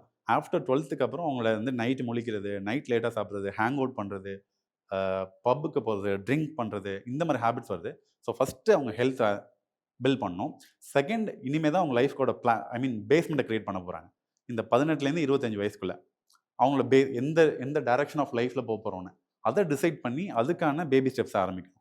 அது ரொம்ப ரொம்ப முக்கியம். இந்த 18 to 25 விட்டுட்டிங்கன்னா அப்புறம் ஃபிகர் அவுட் பண்ணுறது ரொம்ப கஷ்டம். ஆனால் இப்போ உங்களுக்கு யங் எனர்ஜி இருக்கும், மைண்ட் வந்து ரொம்ப ஷார்ப்பாக இருக்கும், டைம் நிறையா இருக்கும், ஃப்ரீடம் நிறையா இருக்கும். ஸோ அப்போ என்ன படிக்க போகிறோம். முன்னாடி பேரண்ட்ஸ் ஆச்சும் ஸ்ட்ரிக்டாக இருந்தாங்க. இன்னைக்கு உள்ள 18 வயசில் உள்ள பையனோட பேரண்ட் கொஞ்சம் ஃப்ரீயாக விட்டுறாங்க. அது ஒரு விதத்தில் தப்பாகவும் இருக்குது, ஒரு விதத்தில் ரைட்டாகவும் இருக்குது. ஸோ அதை அப்பா அம்மா கொடுக்குற ஃப்ரீடமாக ப்ராப்பராக யூஸ் பண்ணி உங்கள் அடித்தளத்தை உருவாக்குங்க, என்ன ஃபீல்டில் போகிறீங்கன்னு. இது நம்பர் 2. நம்பர் 3ங்கிறது லாங் டேர்ம் விஷன் பில்ட் பண்ண ஆரம்பிச்சிருங்க. நம்ம லாங் டேர்ம் விஷன் இருந்தால் மட்டும்தான் ஒரு அடுத்த 20 வருஷத்துக்கு என்ன பண்ண அடுத்த 20 வருஷத்துக்கு பண்ண போகிறோம்னு நம்ம பிளான் பண்ணி வச்சிட்டோம்னா தான் நம்ம கம்ஃபர்ட் ஜோனுக்குள்ளே போகாமல் இருப்போம். இல்லைன்னா என்ன ஆகும்னா 18 to 23 வயசு 21 வயசில் காலேஜ் முடிக்கிறோம், 22 23 வயசு நல்ல சம்பளத்துக்கு வரும், 25 வயசில் நல்ல சம்பளம் வந்துடும், அப்படியே கம்ஃபர்ட் ஜோனுக்குள்ளே போயிடும். வீக்கெண்ட் ஆனால் நெட்ஃப்ளிக்ஸில் மூவி பார்த்துட்டு, சண்டே சில் பண்ணிவிட்டு, ஃப்ரெண்ட்ஸோட வெளியே போயிட்டு, சண்டே மார்னிங் கிரிக்கெட் ஆடிட்டு, இப்படியே ஒரு கம்ஃபர்ட் ஜோனுக்குள்ளே போயிடும். அது போகாமல் இருக்கணும்னா ஒரு விஷன் வேணும். அந்த விஷன் தான் உங்களை ட்ரைவ் பண்ணி தட்டிகிட்டே இருக்கும். உங்களை பின்னாடி நீ ஓடணும், உன்னோட விஷன் இங்கே இருக்குது. அது நல்லது. அந்த ட்ரைவ் அது வந்து ப்ரெஷர் கிடையாது, அது ஒரு ப்ரிவிலேஜ். ஸோ அந்த ட்ரைவை நீங்கள் பில்ட் பண்ணணும். ஸோ இது 3 நீங்கள் 18லேயே பண்ணிட்டீங்கன்னா உங்கள் லைஃப் சூப்பராக இருக்கும். சரி, எனக்கு ஃபினான்ஸ் பற்றி ஓரளவுக்கு ஐடியா இருக்கிறதுனால எனக்கு புரியுது. ஆனால் இதுவே ஒரு மிடில் கிளாஸ் பீப்புள்னா அவங்களுக்கு புரியாதுல்ல. அவங்களோட டவுட்ஸை கிளியர் பண்ண முடியுமா? அப்படி மிடில் கிளாஸ் பீப்புள் மட்டும் இல்லைப்பா, ஃபினான்ஸை பற்றி ஒரு 0 நாலேஜ் இந்த பர்சனை கூட கூட்டிகிட்டு வா, அவங்களுக்கு என்ன டவுட் இருந்தாலும் சிம்பிளாக புரிய வச்சிடலாம். சார் சொல்லுப்பா. நான் மிடில் கிளாஸ் லைஃப்லேருந்து நல்ல லைஃபுக்கு போகணுன்னா ஒரு 3 மிஸ்டேக் நான் என்ன பண்ணக்கூடாது? ஃபஸ்ட்டு உன் மைண்ட் செட்டை மாற்றணும்ப்பா. இங்கே மிடில் கிளாஸோட மிகப்பெரிய த்ரெட்டே அவங்களோட மைண்ட் செட் தான். உன் மைண்ட் செட்டை நீ உடைக்கணும். நீ ஒரு மிடில் கிளாஸ் இல்லைன்னு நீ ஒன்று நம்ப வைக்கணும். நம்பர் 2, மைண்ட் செட் கிரியேட் ஆகினா ஃபினான்ஷியல் லிட்ரஸி பற்றி படிக்க ஆரம்பிக்கணும். நிறையா புக்ஸ் வாங்கி படிக்கணும், நிறையா கோர்சஸில் என்ரோல் பண்ணணும், நிறையா ஃபினான்ஸ் புக்ஸ் வாங்கி படிச்சுட்டே இருக்கணும். ஸோ ஃபினான்ஷியல் லிட்ரஸி இன்க்ரீஸ் பண்ணிட்டீங்கன்னா நம்பர் 3, அசட்ஸை நோக்கி நீ ஒர்க் பண்ணணும். 9 to 5 ஜாபில் ஒரு இன்கம்மை நோக்கி போகாமல் multiple source of income create பண்ணுறது எப்படின்னு நீ படிச்சுக்கணும். அதுக்கு அசட்டில் இன்வெஸ்ட் பண்ணணும். அசட்னா for example real estate, stock market, gold, இந்த மாதிரில இன்வெஸ்ட் பண்ணினா ஈஸியாக அவனோட மிடில் கிளாஸ் மைண்ட் செட்டை உடச்சிட்டு ரிச் கிளாஸாக மாறிடலாம். சார், புக்கு படிக்கணும்னு சொன்னீங்க, ஏதாவது ஒரு 3 புக் சஜஸ்ட் பண்ணுங்களேன். உன் பேர் என்னப்பா? கிருஷ்ணா. உன் வயசு என்ன? 24. 3 புக்ஸ் நான் சொல்கிறேன், நோட் பண்ணிக்கோ. First rich dad poor dad for teens. இந்த புக்கில் வந்து டீனேஜில் உள்ள இல்லை ஏர்லி 20s உள்ளவங்களுக்கு ஏற்ற மாதிரி இந்த ரிச் டாட் புவர் டாட் புக்கை ராபர்ட் கேசிகி மோல்ட் பண்ணியிருப்பார். Number 2, richest man in the Babylon. இது ஜார்ஜ் எஸ் கிளாஸனோட புக்கு. இந்த புக்கில் எப்படி அசட்ஸ் கொஞ்சம் கொஞ்சமாக சேவ் பண்ணி இன்வெஸ்ட் பண்ணி அசட் மூலயமா உன் லைஃப்பை இன்க்ரீஸ் பண்ணலான்னு ரிச்சஸ்ட் மேன் இந்த பேபிலோனில் நீ கற்றுக்கலாம். நம்பர் 3 பார்த்தீங்கன்னா அட்டாமிக் ஹேபிட்ஸ். உன்னோட ஹேபிட்ஸ் தான் உன் வாழ்க்கையை ஷேப் பண்ணுது அப்படிங்கிறத நீ இந்த புக் மூலயமா தெரிஞ்சுக்கலாம். சார் சொல்லுப்பா. சார், நான் புக்கெல்லாம் படிக்க எனக்கு இன்ட்ரெஸ்ட் இல்லை, பட் பிஸ்னஸ் ரிலேட்டடாக எனக்கு ஒரு 3 மூவிஸ் சஜஸ்ட் பண்ண முடியுமா? உன் ஏஜ் என்னப்பா? 22. 3 மூவி சொல்கிறேன், நல்லா நோட் பண்ணிக்கோ. First the big shot. இது ஒரு 2008 ஃபினான்ஷியல் கிரைசிஸை பற்றி எடுத்த படம். அப்புறம் இந்த இன்சைடர் ஜாப். இந்த படமும் ஃபினான்ஷியல் கிரைசிஸை எப்படி உருவாச்சு, அதுலேருந்து எப்படி நிறைய பேர் வெளியில் வந்தாங்கன்னு தெரிஞ்சுக்கலாம். இந்த ரோக் ட்ரேடர் எப்படி நீ ரொம்ப ரிஸ்க் எடுக்கும் போது கால்குலேட்டிவாக எடுக்காமல் பெரிய பெரிய ரிஸ்க்கை பிளைண்டாக எடுத்தீங்கன்னா எப்படி ஒரு பெரிய ஆபத்தில் மாட்டிக்கிறதுல இந்த படம் மூலியமாக தெரிஞ்சுக்கலாம். நீ சார் சொல்லுவா. என் வீட்டில் நிறைய கடன் இருக்கு. இப்போ நான் வேலைக்கு போய் சம்பாரிச்சு ஃபர்ஸ்ட் என் வீட்டுக்கு கடன் அடைக்கணுமா, இல்லை இன்வெஸ்ட்மெண்ட் பண்ணி அதுலேருந்து வர காசு வச்சு என் கடன் அடைக்கலாமா, எது பெஸ்ட்டாக இருக்கும்? ஃபஸ்ட்டு நீ உன்னை பற்றி படிக்கணும்பா. ஃபஸ்ட்டு செல்ஃப் லேர்னிங் பண்ணிக்கோ. உனக்கு என்ன தேவைன்னு அதை கண்டுபிடி. செகண்டு மணி நோக்கி போகும்போது உன் கடன் அடைக்கிறதுக்கு ஃபஸ்ட்டு ப்ரியாரிட்டி கொடு. செகண்ட் இன்வெஸ்ட்மெண்ட் போகிறது. ஏன்னா கடன் அடைச்சாதான் உனக்கு பீஸ்ஃபுல் இருக்கும். பீஸ் இல்லாமல் நீ எந்த ஒரு விஷயத்தை பண்ணாலும் பர்ஃபெக்டாக பண்ண முடியாது. ஸோ கடன் அடைக்கிறதுக்கு நிறைய மெத்தட்ஸ் இருக்குது. ஸோ அந்த மெத்தட்ஸை யூஸ் பண்ணி உன் கடனை ஃபஸ்ட் ஆட, அதுக்கப்புறம் நீ இன்வெஸ்ட்மெண்ட் நோக்கி போப்பா. சார், ஹாய்மா. ஆஸ் அ உமனாக நான் பிஸ்னஸில் ஜெயிக்கணும்னா என்ன பண்ணணும்? நீங்கள் ஃபஸ்ட்டு முன்னாடியே சொன்ன மாதிரி உங்கள் மைண்ட் செட்டை மாற்றணும். உமனுங்கிற மைண்ட் செட்டை எடுத்துகிட்டு நீங்கள் யார் வேணால் பிஸ்னஸில் ஜெயிக்கலாம், அது men and women irrespective of the ஜெண்டர்னு உங்கள் மைண்ட் செட்டை உடைக்கணும். செகண்ட், ஃபினான்ஷியல் லிட்ரஸி நீங்கள் படிக்கணும். நிறைய புக்ஸ் வாங்கி படிங்க, நிறைய கோர்ஸில் என்ரோல் பண்ணுங்கள். தென் ஆக்ஷன் எடுக்க ஆரம்பிங்க. நிறைய பேர் இந்த செகண்ட் ஸ்டேஜில் நின்றுவாங்க, புக்ஸ் படிப்பாங்க, அதோட ஸ்டாப் பண்ணிடுவாங்க. பட் ஆக்ஷனில் நீங்கள் இறங்கணும். நீங்கள் இறங்கி நீங்கள் ஒரு பிஸ்னஸ் நோக்கி பயணிக்கணும். நிறைய தப்பு நடக்கும், நிறைய தோல்வி வரும். பட் அதெல்லாம் தாண்டி நீங்கள் போயிட்டே இருக்கும்போது கண்டிப்பாக ஜெயிச்சிடுவீங்க. சார், சொல்லுப்பா. எனக்கு ஒரு ஃபுட் பிஸ்னஸ் ஸ்டார்ட் பண்ணணும்னு ஆசை. ஸோ நான் ஃப்ரான்ச்சைசி மாடலில் போகலாமா, இல்லை என்னோட ஓன் ஐடியாஸ் வச்சு நான் ஓனாக ஸ்டார்ட் பண்ணலாமா? ஃபஸ்ட்டு உன் பேர் என்னப்பா?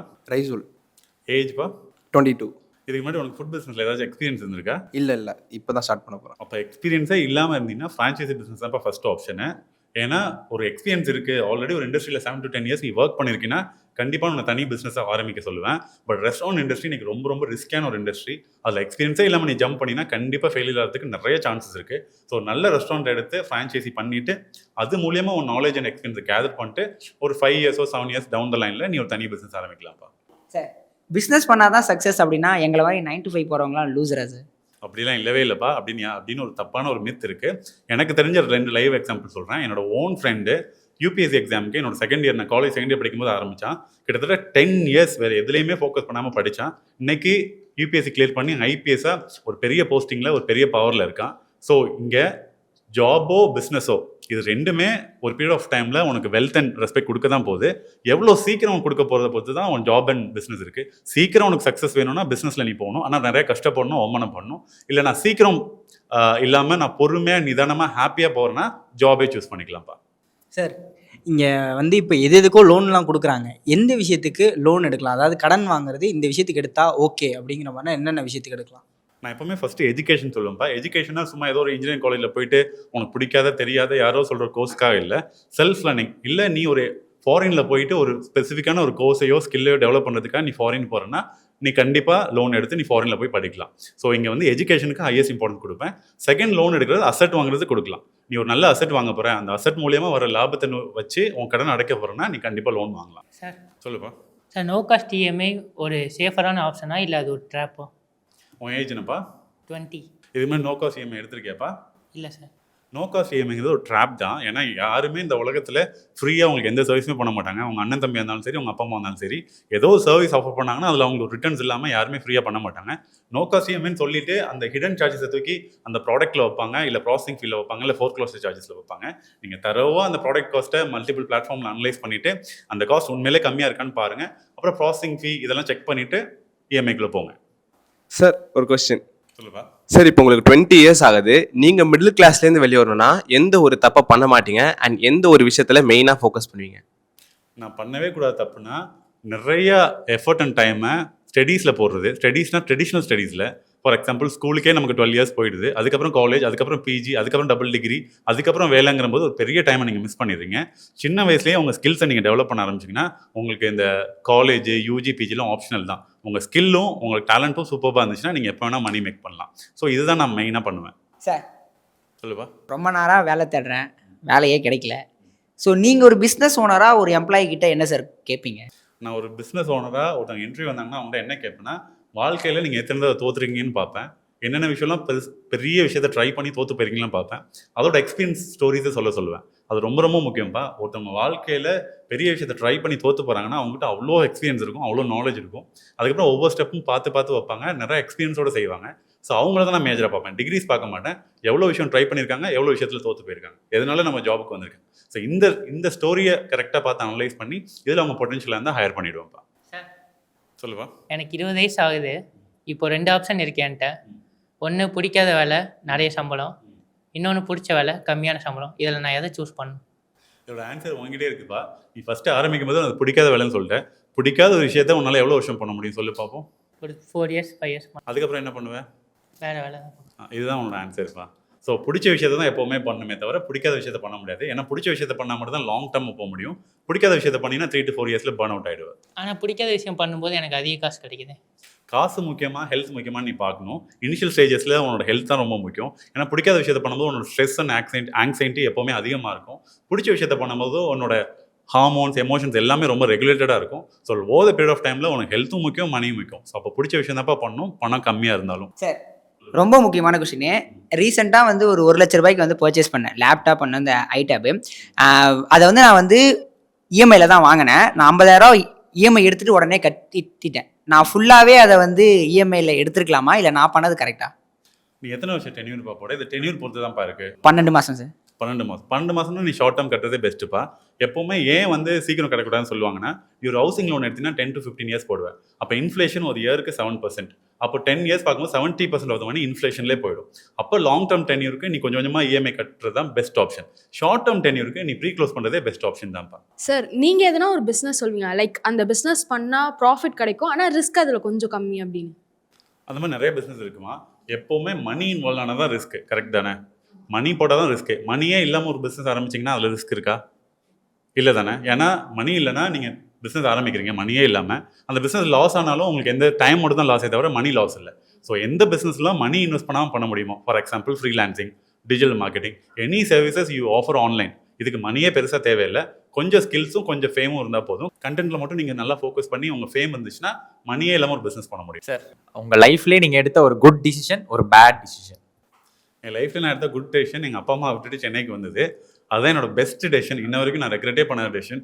தனியாக வரலாம் நான் ஒன்றுமே பில்ட் பண்ணியிருக்க முடியாது. ஒரு ஷெல்குள்ளேயே அப்பா அம்மாக்குள்ளேயே நான் முடங்கியிருப்பேன் அந்த ஊருக்குள்ளேயே. என்னோட பேட் டெசிஷன் எடுத்தேன்னா குயிக்காக நிறைய பிஸ்னஸில் எக்ஸ்பேண்ட் பண்ணேன். இதில் வந்து என்னோட பிஸ்னஸ் சூப்பராக இருந்தாலும் என்னோட காஸ்ட் ஆஃப் கேபிட்டல் ரொம்ப அதிகமாக போயிடுச்சு. ஃபார் எக்ஸாம்பிள் ஒரு 1 கோடி ரூபாய் நான் கடன் வாங்குறேன்னா அது பேங்க்கில் வாங்கும்போது 9 to 8% இருக்கும்.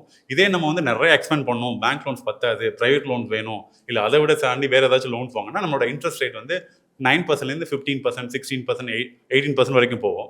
ஸோ அந்த மாதிரி எக்ஸ்பேண்ட் பண்ணும்போது காஸ்ட் ஆஃப் கேபிட்டல் நான் பார்க்காம நிறைய இன்வெஸ்ட் பண்ணிட்டேன். ஸோ அதை கொஞ்சம் ஸ்லோ டவுன் பண்ணிட்டு காஸ்ட் ஆஃப் கேபிட்டல் எப்போவுமே கோல்டு லோனு, ப்ராப்பர்ட்டி லோன் இந்த மாதிரி வச்சுருந்தேன்னா நான் ரொம்ப ரிஸ்க் ஃப்ரீயாக இருந்திருப்பேன், பீஸ்ஃபுல்லாக வந்திருப்பேன். சொல்லுப்பா. இப்போ நான் காலேஜ் படிக்கிறேன். காலேஜ் முடிச்ச உடனே பிஸ்னஸ் ஸ்டார்ட் பண்ணலாமா, இல்லை ஒரு இடத்துல போய் வேலை பார்த்து எக்ஸ்பீரியன்ஸ் கெயின் பண்ணிட்டு அதுக்கப்புறம் பிஸ்னஸ் ஸ்டார்ட் பண்ணலாம்? என்ன கேட்டால் நீ ஏதாச்சும் ஒரு இடத்துல ஒர்க் பண்ணிட்டு எக்ஸ்பீரியன்ஸ் கேதர் பண்ணிட்டு பிஸ்னஸ் ஆரம்பிக்கிறது ரொம்ப சேஃப் பெட்டுப்பா. அதுக்காக நான் காலேஜ் முடிச்சு ஆரம்பிக்க கூடாதான்னு கேட்டால் கண்டிப்பாக ஆரம்பிக்கலாம். உன்னோட செல்ஃப் கான்ஃபிடன்ஸ் எப்படி இருக்குது, உன்னோட நாலேஜ் எப்படி இருக்குது, உன்னோட விஸ்டம் எப்படி இருக்குது, இதை பொறுத்து தான்ப்பா இருக்குது. உனக்கு கான்ஃபிடன்ஸ், விஸ்டம், நாலேஜ் இருந்தால் நீ உடனே ஆரம்பி. இல்லை இதெல்லாம் உனக்கு கொஞ்சம் லேக் ஆகுதுன்னா ஒரு 4-5 வருஷம் ஒர்க் பண்ணிட்டு அதுக்கப்புறம் நீ ஆரம்பி. சார் இப்போ ஒரு பிஸ்னஸ் ஐடியா இருக்குது, ஆனால் அது எப்படி ஸ்டார்ட் பண்ணுறது அப்படிங்கிறதே தெரியல அப்படின்னா எங்கேருந்து ஆரம்பிக்கணும்? ஃபஸ்ட்டு நீ ஒரு நல்ல மென்டரை தேடி கண்டுபிடிக்கணும்ப்பா. உனக்கு பிஸ்னஸ் ஐடியா எந்த செக்டரில் இருக்குன்னு பாரு. மேனுஃபேக்சரிங்கா, ஆட்டோமொபைலா, ரெஸ்டாரண்ட்டா, சர்வீஸா, ப்ராடக்ட்ஸா, இதை கண்டுபிடிச்சு ஆல்ரெடி அந்த ஃபீல்டில் சக்ஸஸ்ஃபுல்லாக ஒருத்தவங்க இருப்பாங்க பார்த்தீங்களா, அவங்கள தேடி நீ கண்டுபிடி. அது உன்னால பர்சனலாக கண்டுபிடிக்க முடியாட்டி சோஷியல் மீடியாவில் கண்டுபிடி, லிங்க்டின்ல கண்டுபிடி. அவங்க கிட்ட போயிட்டு நீ அப்ரோச் பண்ண ஆரம்பி, அவங்க கிட்ட நிறைய பேச ஆரம்பி. இனிஷியலாக அவங்க உனக்கு ஒழுங்காக ரெஸ்பாண்ட் பண்ண மாட்டாங்க. But over the period of time நீ திரும்ப அவங்கள்ட்ட போய் கேட்டிங்கன்னா அவங்க உனக்கு கைட் பண்ண ஆரம்பிப்பாங்க. அவங்களோட கைடன்ஸில் நீ ஆரம்பிச்சுன்னா ஈஸியாக நீ நினைக்க வேண்டிய ஆரம்பிக்கணும்னு நினச்ச பிஸ்னஸை ஈஸியாக ஆரம்பிச்சிடுவேன். Throughout the period of time அவங்க கைடன்ஸ் வச்சுக்கோ. ஒரு ஸ்டேஜுக்குள்ள அவங்கள தாண்டிடுவேன் நீ ஒரு ஸ்டேஜில். அதுக்கப்புறம் நீ எப்படி வேணால் எக்ஸ்பேண்ட் பண்ணிக்கலாம். இப்போ உங்ககிட்ட வெறும் 3 லட்ச ரூபா மட்டும்தான் இருக்குது, எந்த கான்டாக்ட் எதுவுமே இல்லை. இன்னையிலேருந்து அந்த காசை க்ரோஸில் மாற்றணும்னா என்ன பண்ணுவீங்க? ஸ்டெப் பை ஸ்டெப்பாக சொல்லுங்கள். தம்பி இது ஒரு சிம்பிளான எக்ஸாம்பிள் நான் உனக்கு எக்ஸ்பிளைன் பண்ணுறேன். ஃபஸ்ட்டு 3 lakhs தான் உங்ககிட்ட இருக்குன்னா ப்ராடக்ட்ஸ் பிஸ்னஸில் நீ இன்வெஸ்ட் பண்ண ஆரம்பிக்கலாம். ப்ராடக்ட் பிஸ்னஸை சிம்பிளாக நீ எப்படி கண்டுபிடிக்கணும்னா நீ ஹோல்சேல் மார்க்கெட் எக்ஸ்ப்ளோர் பண்ணணும். சென்னையில் இருக்கீங்கன்னா நீ பாரிஸ் போ. பாரிஸில் போயிட்டு ஒவ்வொரு கேட்டகரி ஆஃப் ப்ராடக்ட்டுக்கும் ஒவ்வொரு ஸ்ட்ரீட் இருக்குது. இல்லை அதை விட உனக்கு ப்ராடக்ட் கம்மியாக வாங்கினா மும்பை போ. மும்பை போனீங்கன்னா பாரிஸை விட 10 to 15% கம்மியாக இருக்கும். ஃபார் எக்ஸாம்பிள் 3 lakhs ஒரு ப்ராடக்ட்டை போயிட்டு நீ வாங்கிட்டு வரனா, மல்டிபிள் ஆஃப் ப்ராடக்ட்ஸ் வாங்கிட்டு வரனா, அந்த 3 lakhs கொண்டு வந்து ரீட்டெயிலில் சப்ளை பண்ண ஆரம்பி. ஃபார் எக்ஸாம்பிள் 3 lakhs உன்னோட பர்ச்சேஸ் காஸ்ட்னா அது செல்லிங் ப்ரைஸ் 4.5 lakhs இல்லை 4 lakhs வச்சு சப்ளை பண்ண ஆரம்பி. கிரெடிட் டேர்ம்ஸ் மோர் தென் 21 days மேலே கொடுக்காத. லெஸ் தென் 21 daysல நல்ல சப்ளையர், நல்ல வெண்டராக பார்த்து சப்ளை பண்ண ஆரம்பி. Over the period of time உன்னோட ஃபண்ட் ரொட்டேட் ஆக ஆரம்பிக்கும். எவ்ரி 21 days திரும்ப போய் பர்ச்சேஸ் பண்ண. ஸோ 3 lakhs கேபிட்டலில் 4 lakh மாற்று, 5 lakh மாற்று. இதை மாற்றுறதுக்கு உனக்கு 3 years ஆகும். ஸோ 3 lakhsலேருந்து நீ 10 lakhs 3 yearsல வர முடியும் ப்ராடக்ட் பிஸ்னஸ் பண்ணினா. இதே நீ சர்வீஸ் பிஸ்னஸ் பண்ணினா உனக்கு 3 lakhs தேவையில்லை. உனக்கு ஏதாச்சும் ஒரு ஸ்பெசிஃபிக் நீஷ் எடுத்து அதை கண்டுபிடிச்சி அதோட திறமையை வளர்த்துட்டு அதை நீ ஆன்லைனில் சர்வீஸ் ப்ரொவைட் பண்ணினா உனக்கு 3 lakhs ரொம்ப பெரிய காசு. சார் இந்த கொஸ்டின் இங்கே இருக்க எல்லாருக்குமே கனெக்ட் ஆகும். ஒரு வருஷத்தில் வண்டி வாங்கலான்னு இருக்கேன். அதை நான் ஃபுல் கேஷ் கொடுத்து வாங்குறதா இல்லை இஎம்ஐ போட்டு வாங்குறதா? இது நான் அகைன் டென்யூர் வச்சு தான் எக்ஸ்பிளைன் பண்ணுவேன். இன்னைக்கு எனி கார் லோன் இல்லை பைக் லோன் பார்த்தீங்கன்னா 3 to 7 years வரைக்கும் போடலாம். 7 years வரைக்கும் நீ டென்யூர் போடுறீங்கன்னா இஎம்ஐல போடுறது பெஸ்ட் ஆப்ஷன். ஏன்னா இன்ஃப்ளேஷன் இயர்லி 7% இருக்கு. அதுவும் ஒன்று மாதிரி மெட்ரோ சிட்டிஸ் சென்னையில் வாழ்ந்தீங்கன்னா இன்ஃப்ளேஷன் ரேட் 10 to 12% இருக்கு. இதை சிம்பிளாக கண்டுபிடிக்கணும்னா நீங்கள் போன வருஷம் ரெண்டல் போய் பாருங்க ஒரு ஏரியாவில் வாடகைக்கு வீடு வாடகை எவ்வளோ இருக்குன்னு. அடுத்த வருஷம் பார்த்தீங்கன்னா 10% 12% இன்க்ரீஸ் ஆயிருக்கும். ஒரு ஃபுட்டு நீங்கள் சூப்பர் மார்க்கெட்டில் போயிட்டு ஒரு கிராசரி வாங்குறீங்க இல்லை தக்காளி வெங்காயம் வாங்குறீங்கன்னா எவ்ரி இயர் 10% 12% இன்க்ரீஸ் ஆகிட்டே இருக்கு. பேருக்கு தான் இன்ஃப்ளேஷன் 7% இருக்குன்னு சொல்கிறாங்களே தவிர மெட்ரோ சிட்டிஸில் 10 to 12% இருக்குது. ஸோ அதனால நீ லாங் டேர்ம் டென்யூர் சூஸ் பண்ணும்போது கண்டிப்பாக நீ லோன் வாங்கிட்டு 7 வருஷம் கட்டு. இதே நீ ஷார்ட் டேர்மில் நான் லோனை முடிக்கணும் நான் பீஸ்ஃபுல்லாக இருந்தால் போதும் அப்படின்னு நீ நினச்சின்னா ஷார்ட் டேர்ம் போட்டு less than 12 months 24 monthsல ஃபுல் கேஷ் செட்டில் பண்ணிட்டு வாங்கிடு. சார் ஒன் கொஸ்டின் சார், இப்போ ஒருத்தர்கிட்ட நிறைய பணம் இருக்கு, அந்த அவ்வளோ பணம் இருந்தும் அவர்கிட்ட இந்த ஒரு விஷயம் இல்லைன்னா அது என்ன விஷயமா இருக்கும் சொல்றீங்க? டிசிப்ளின்ப்பா. டிசிப்ளின் இல்லைன்னா வாழ்க்கையில் நீ எவ்வளோ பெரிய ஆளாக இருந்தாலும் கீழே வந்துடுவேன். இதுக்கு நிறைய எக்ஸாம்பிள் ஸ்போர்ட்ஸ் பர்சன்லேயே நீ பார்த்துருக்க முடியும். யாராருக்கெல்லாம் டிசிப்ளின் இருக்கோ அவங்களோட சக்ஸஸ் கன்சிஸ்டண்ட்டாகவும் திரும்ப டெவலப் ஆகிட்டே இருப்பாங்க. யாராருக்கெல்லாம் பர்சனல் டிசிப்ளின் இல்லை ப்ரொஃபஷனல் டிசிப்ளின் இல்லைன்னா over the period of time வளர்கிற மாதிரி இருக்கும், ஆனால் லாங் டேர்மில் கீழே விழுந்துருவாங்க. சார் நான் சென்னையில் இருக்கேன், 9 to 5 ஜாப் போகிறேன். எனக்கு இப்போ ஃபுட் இண்டஸ்ட்ரி சூஸ் பண்ணுறதா இல்லை கிளாத்திங் இண்டஸ்ட்ரி சூஸ் பண்ணுறதானா நீங்கள் எது போகலான்னு? அப்படி இல்லைன்னா வேறு எதுனா நீங்கள் சொல்வீங்களா? என்ன கேட்டால் ரெண்டுமே பெஸ்ட் தாம்மா. ரெண்டுமே நீங்கள் சூஸ் பண்ணுறது எசென்ஷியல்ஸ். ஒரு மனுஷனுக்கு 3 முக்கியமான தேவை என்னம்மா சொல்லுங்கள் பார்ப்போம். Food, clothing, shelter. அப்போது நீங்கள் சூஸ் பண்ணதில் ஃபுட் அண்ட் க்ளோத்திங் இருக்குது. இது எவர் கிரீன். ஜெஃப் பெசோஸ் சொல்கிற மாதிரி 10 வருஷத்தில் எதெல்லாம் மாறும்னு கண்டுபிடிக்கிறது கஷ்டம். ஏன்னா டெக்னாலஜி எப்படி வேணால் மாறிட்டே இருக்கும். இதே 10 வருஷம் கழிச்சு இல்லை 20 வருஷம் கழிச்சு எது மாறவே மாறாதுன்னு கண்டுபிடிக்க ரொம்ப ஈஸி. 20 வருஷம் ஆனாலும் 200 வருஷம் ஆனாலும் உங்களுக்கு ஃபுட்டு, ஷெல்டர், கிளாத்திங் தேவை. ஸோ ரெண்டுமே எவர் கிரீன் பிஸ்னஸ். உங்களுக்கு ரிஸ்க் ஃப்ரீயாக பண்ணணும்னா கிளாத்திங் பிஸ்னஸ் ஒரு பெஸ்ட் ஆப்ஷன். அது உமனாக இருக்கீங்கன்னா நீங்கள் ஃபேஷன் டிசைனிங் கோர்ஸ் எவ்வளோ 3 months 6 months இருக்குது. அதில் நீங்கள் படிச்சுட்டு கிளாத்திங்கில் பர்டிகுலராக ஒரு 2 to 3 lakhs இன்வெஸ்ட்மெண்ட்டில் நீங்கள் போய் ப்ரொக்யூர் பண்ணிட்டு மும்பையிலேயோ சூரத்லேயோ ப்ரொக்யூர் பண்ணிட்டு இன்ஸ்டாகிராம்லேயோ சோஷியல் மீடியாவில் பேஜ் பில்ட் பண்ணிவிட்டு அதை நீங்கள் ப்ரொமோட் பண்ணிட்டு செல் பண்ண ஆரம்பிச்சிங்கன்னா சூப்பராக போகும். சார் இப்போ என்னோட ப்ராடக்ட் ஒன்று இருக்குது, அதை நான் வந்து அதோட வேல்யூ வந்து இன்னும் அதிகப்படுத்தணும் அப்படின்னா வந்து என்ன சார் பண்ணணும்? அதாவது ஒரு பெரிய பிராண்ட் மாதிரி, இப்போ பெரிய பிராண்டோட ப்ராடக்ட்லாம் இருக்கும்ல லைக் ஆப்பிள், அந்த மாதிரி என் ப்ராடக்டோட வேல்யூவை நான் அதிகப்படுத்தணும் அப்படின்னா என்ன பண்ணணும்? ஃபஸ்ட்டுப்பா உன் ப்ராடக்ட்டு எந்த அளவுக்கு மார்க்கெட்டில் யூனிக்காக இருக்குன்னு கண்டுபிடிக்கணும்ப்பா. உன் ப்ராடக்ட் 10ஓட 11 ஒரு ப்ராடக்டாக இருக்குது, இல்லை ப்ராடக்ட் வந்து ஆல்ரெடி ஒருத்தவங்க விற்கிறாங்க அதோட நான் 10 ரூபா 5 ரூபா கம்மியாக விற்கிறேன்னா அது பெரிய யூனிக் ப்ராடக்ட் இல்லை. உன் ப்ராடக்ட்டை எவ்வளோ மெருகேற்றணுமோ மெருகேற்று, எவ்வளோ யூனிக் ஆக்கணுமோ யூனிக்காக்கு. யூனிக்கானா ஆட்டோமேட்டிக்காக அதோட வேல்யூ இன்க்ரீஸ் ஆகும். இதுக்கெல்லாம் தாண்டி மார்க்கெட்டிங் ரொம்ப ரொம்ப முக்கியம். நீங்கள் நல்ல ப்ராடக்ட் விற்காது, நல்லா தெரிஞ்ச ப்ராடக்ட் தான் விற்கும். ஸோ ப்ராடக்ட் எவ்வளோ தான் சூப்பராக இருந்தாலும் அதை நல்லா நீ மார்க்கெட் பண்ணணும். ஸோ யூனிக்காக இருக்கணும் ப்ளஸ் மார்க்கெட்டிங் சூப்பராக இருக்கும். இது ரெண்டும் பண்ணினா பெரிய பிராண்ட் ஆகிடும். சொல்லுப்பா. நான் சர்வீஸ் பேஸ்ட் பிஸ்னஸ் பண்ணுறேன். புதுசாக ஒரு எம்ப்ளாய் ஹையர் பண்ணுறேன், நல்லா ட்ரெயினிங் கொடுக்குறேன். ஆனால் கடைசியில் அவங்க போயிடுறாங்க. இதை எப்படி சார் நான் தடுக்கிறது? சம்டைம்ஸ் நம்ம பிளானையுமே எடுத்துகிட்டு போயிடுறாங்க. இதை எப்படி நம்ம தடுக்கிறது? ஃபஸ்ட்டுப்பா எம்ப்ளாயியை நீ ஹையர் பண்ணதுக்கப்புறம் நீங்கள் அவங்கள்ட்ட ரெகுலராக பேசணும். அவங்களுக்கு நீங்கள் அவங்களோட வளர்ச்சி மேலே அக்கறைப்படுறீங்கன்னு அவங்களுக்கு தெரிஞ்சால் போதும், கண்டிப்பாக போக மாட்டாங்க. எப்போ நீங்கள் உங்கள் வளர்ச்சியை மட்டும் ஃபோக்கஸ் பண்ணிட்டு எம்ப்ளாயி வளர்ச்சியை ஃபோக்கஸ் பண்ணலையோ அப்போ ஆட்டோமேட்டிக்காக அவங்க விட்டு போயிடுவாங்க. எப்போ உங்கள் வளர்ச்சியோடு சேர்த்து உங்கள் எம்ப்ளாயும் முக்கியம், அந்த எம்ப்ளாயோட க்ரோத்தும் முக்கியம், அவங்களோட செட்டில்மெண்ட்டும் முக்கியம் நீங்கள் நினச்சிக்க ஆரம்பித்தாலே போதும், அவன் உங்களை விட்டு போக மாட்டான். இது 100% நான் ரியல் டைமில் பார்த்துருக்கேன். நீங்களும் அதை இம்ப்ளிமெண்ட் பண்ணி பாருங்கள், உங்கள் எம்ப்ளாயி உங்களை விட்டு போகவே மாட்டாங்க. தம்பி நீ சொன்ன இடம் வந்துடுச்சு, இப்போவாச்சும் நீ கால் அட்டன் பண்ண போறியா இல்லையா? சார் எனக்கு காசை பற்றின எல்லா டவுட்டுமே எனக்கு கிளியர் ஆகிடுச்சு சார். எனக்கு உங்ககிட்ட பேசினதுக்கப்புறம் எனக்கு பிஸ்னஸை பற்றி இன்னும் தெரிஞ்சுக்கணும்னு ஆசையாக இருக்குது. தம்பி இன்னைக்கு ஒரு கோல்டன் ஆப்பர்ச்சுனிட்டியாக நினச்சிக்கோ. ஃபுல் டே என் கூட டைம் ஸ்பெண்ட் பண்ணலாம், இதனால உன் வேலை கூட போகலாம். ஸோ இப்போ நீ தான் முடிவு பண்ணணும் எதை சூஸ் பண்ண போகிறேன்னு.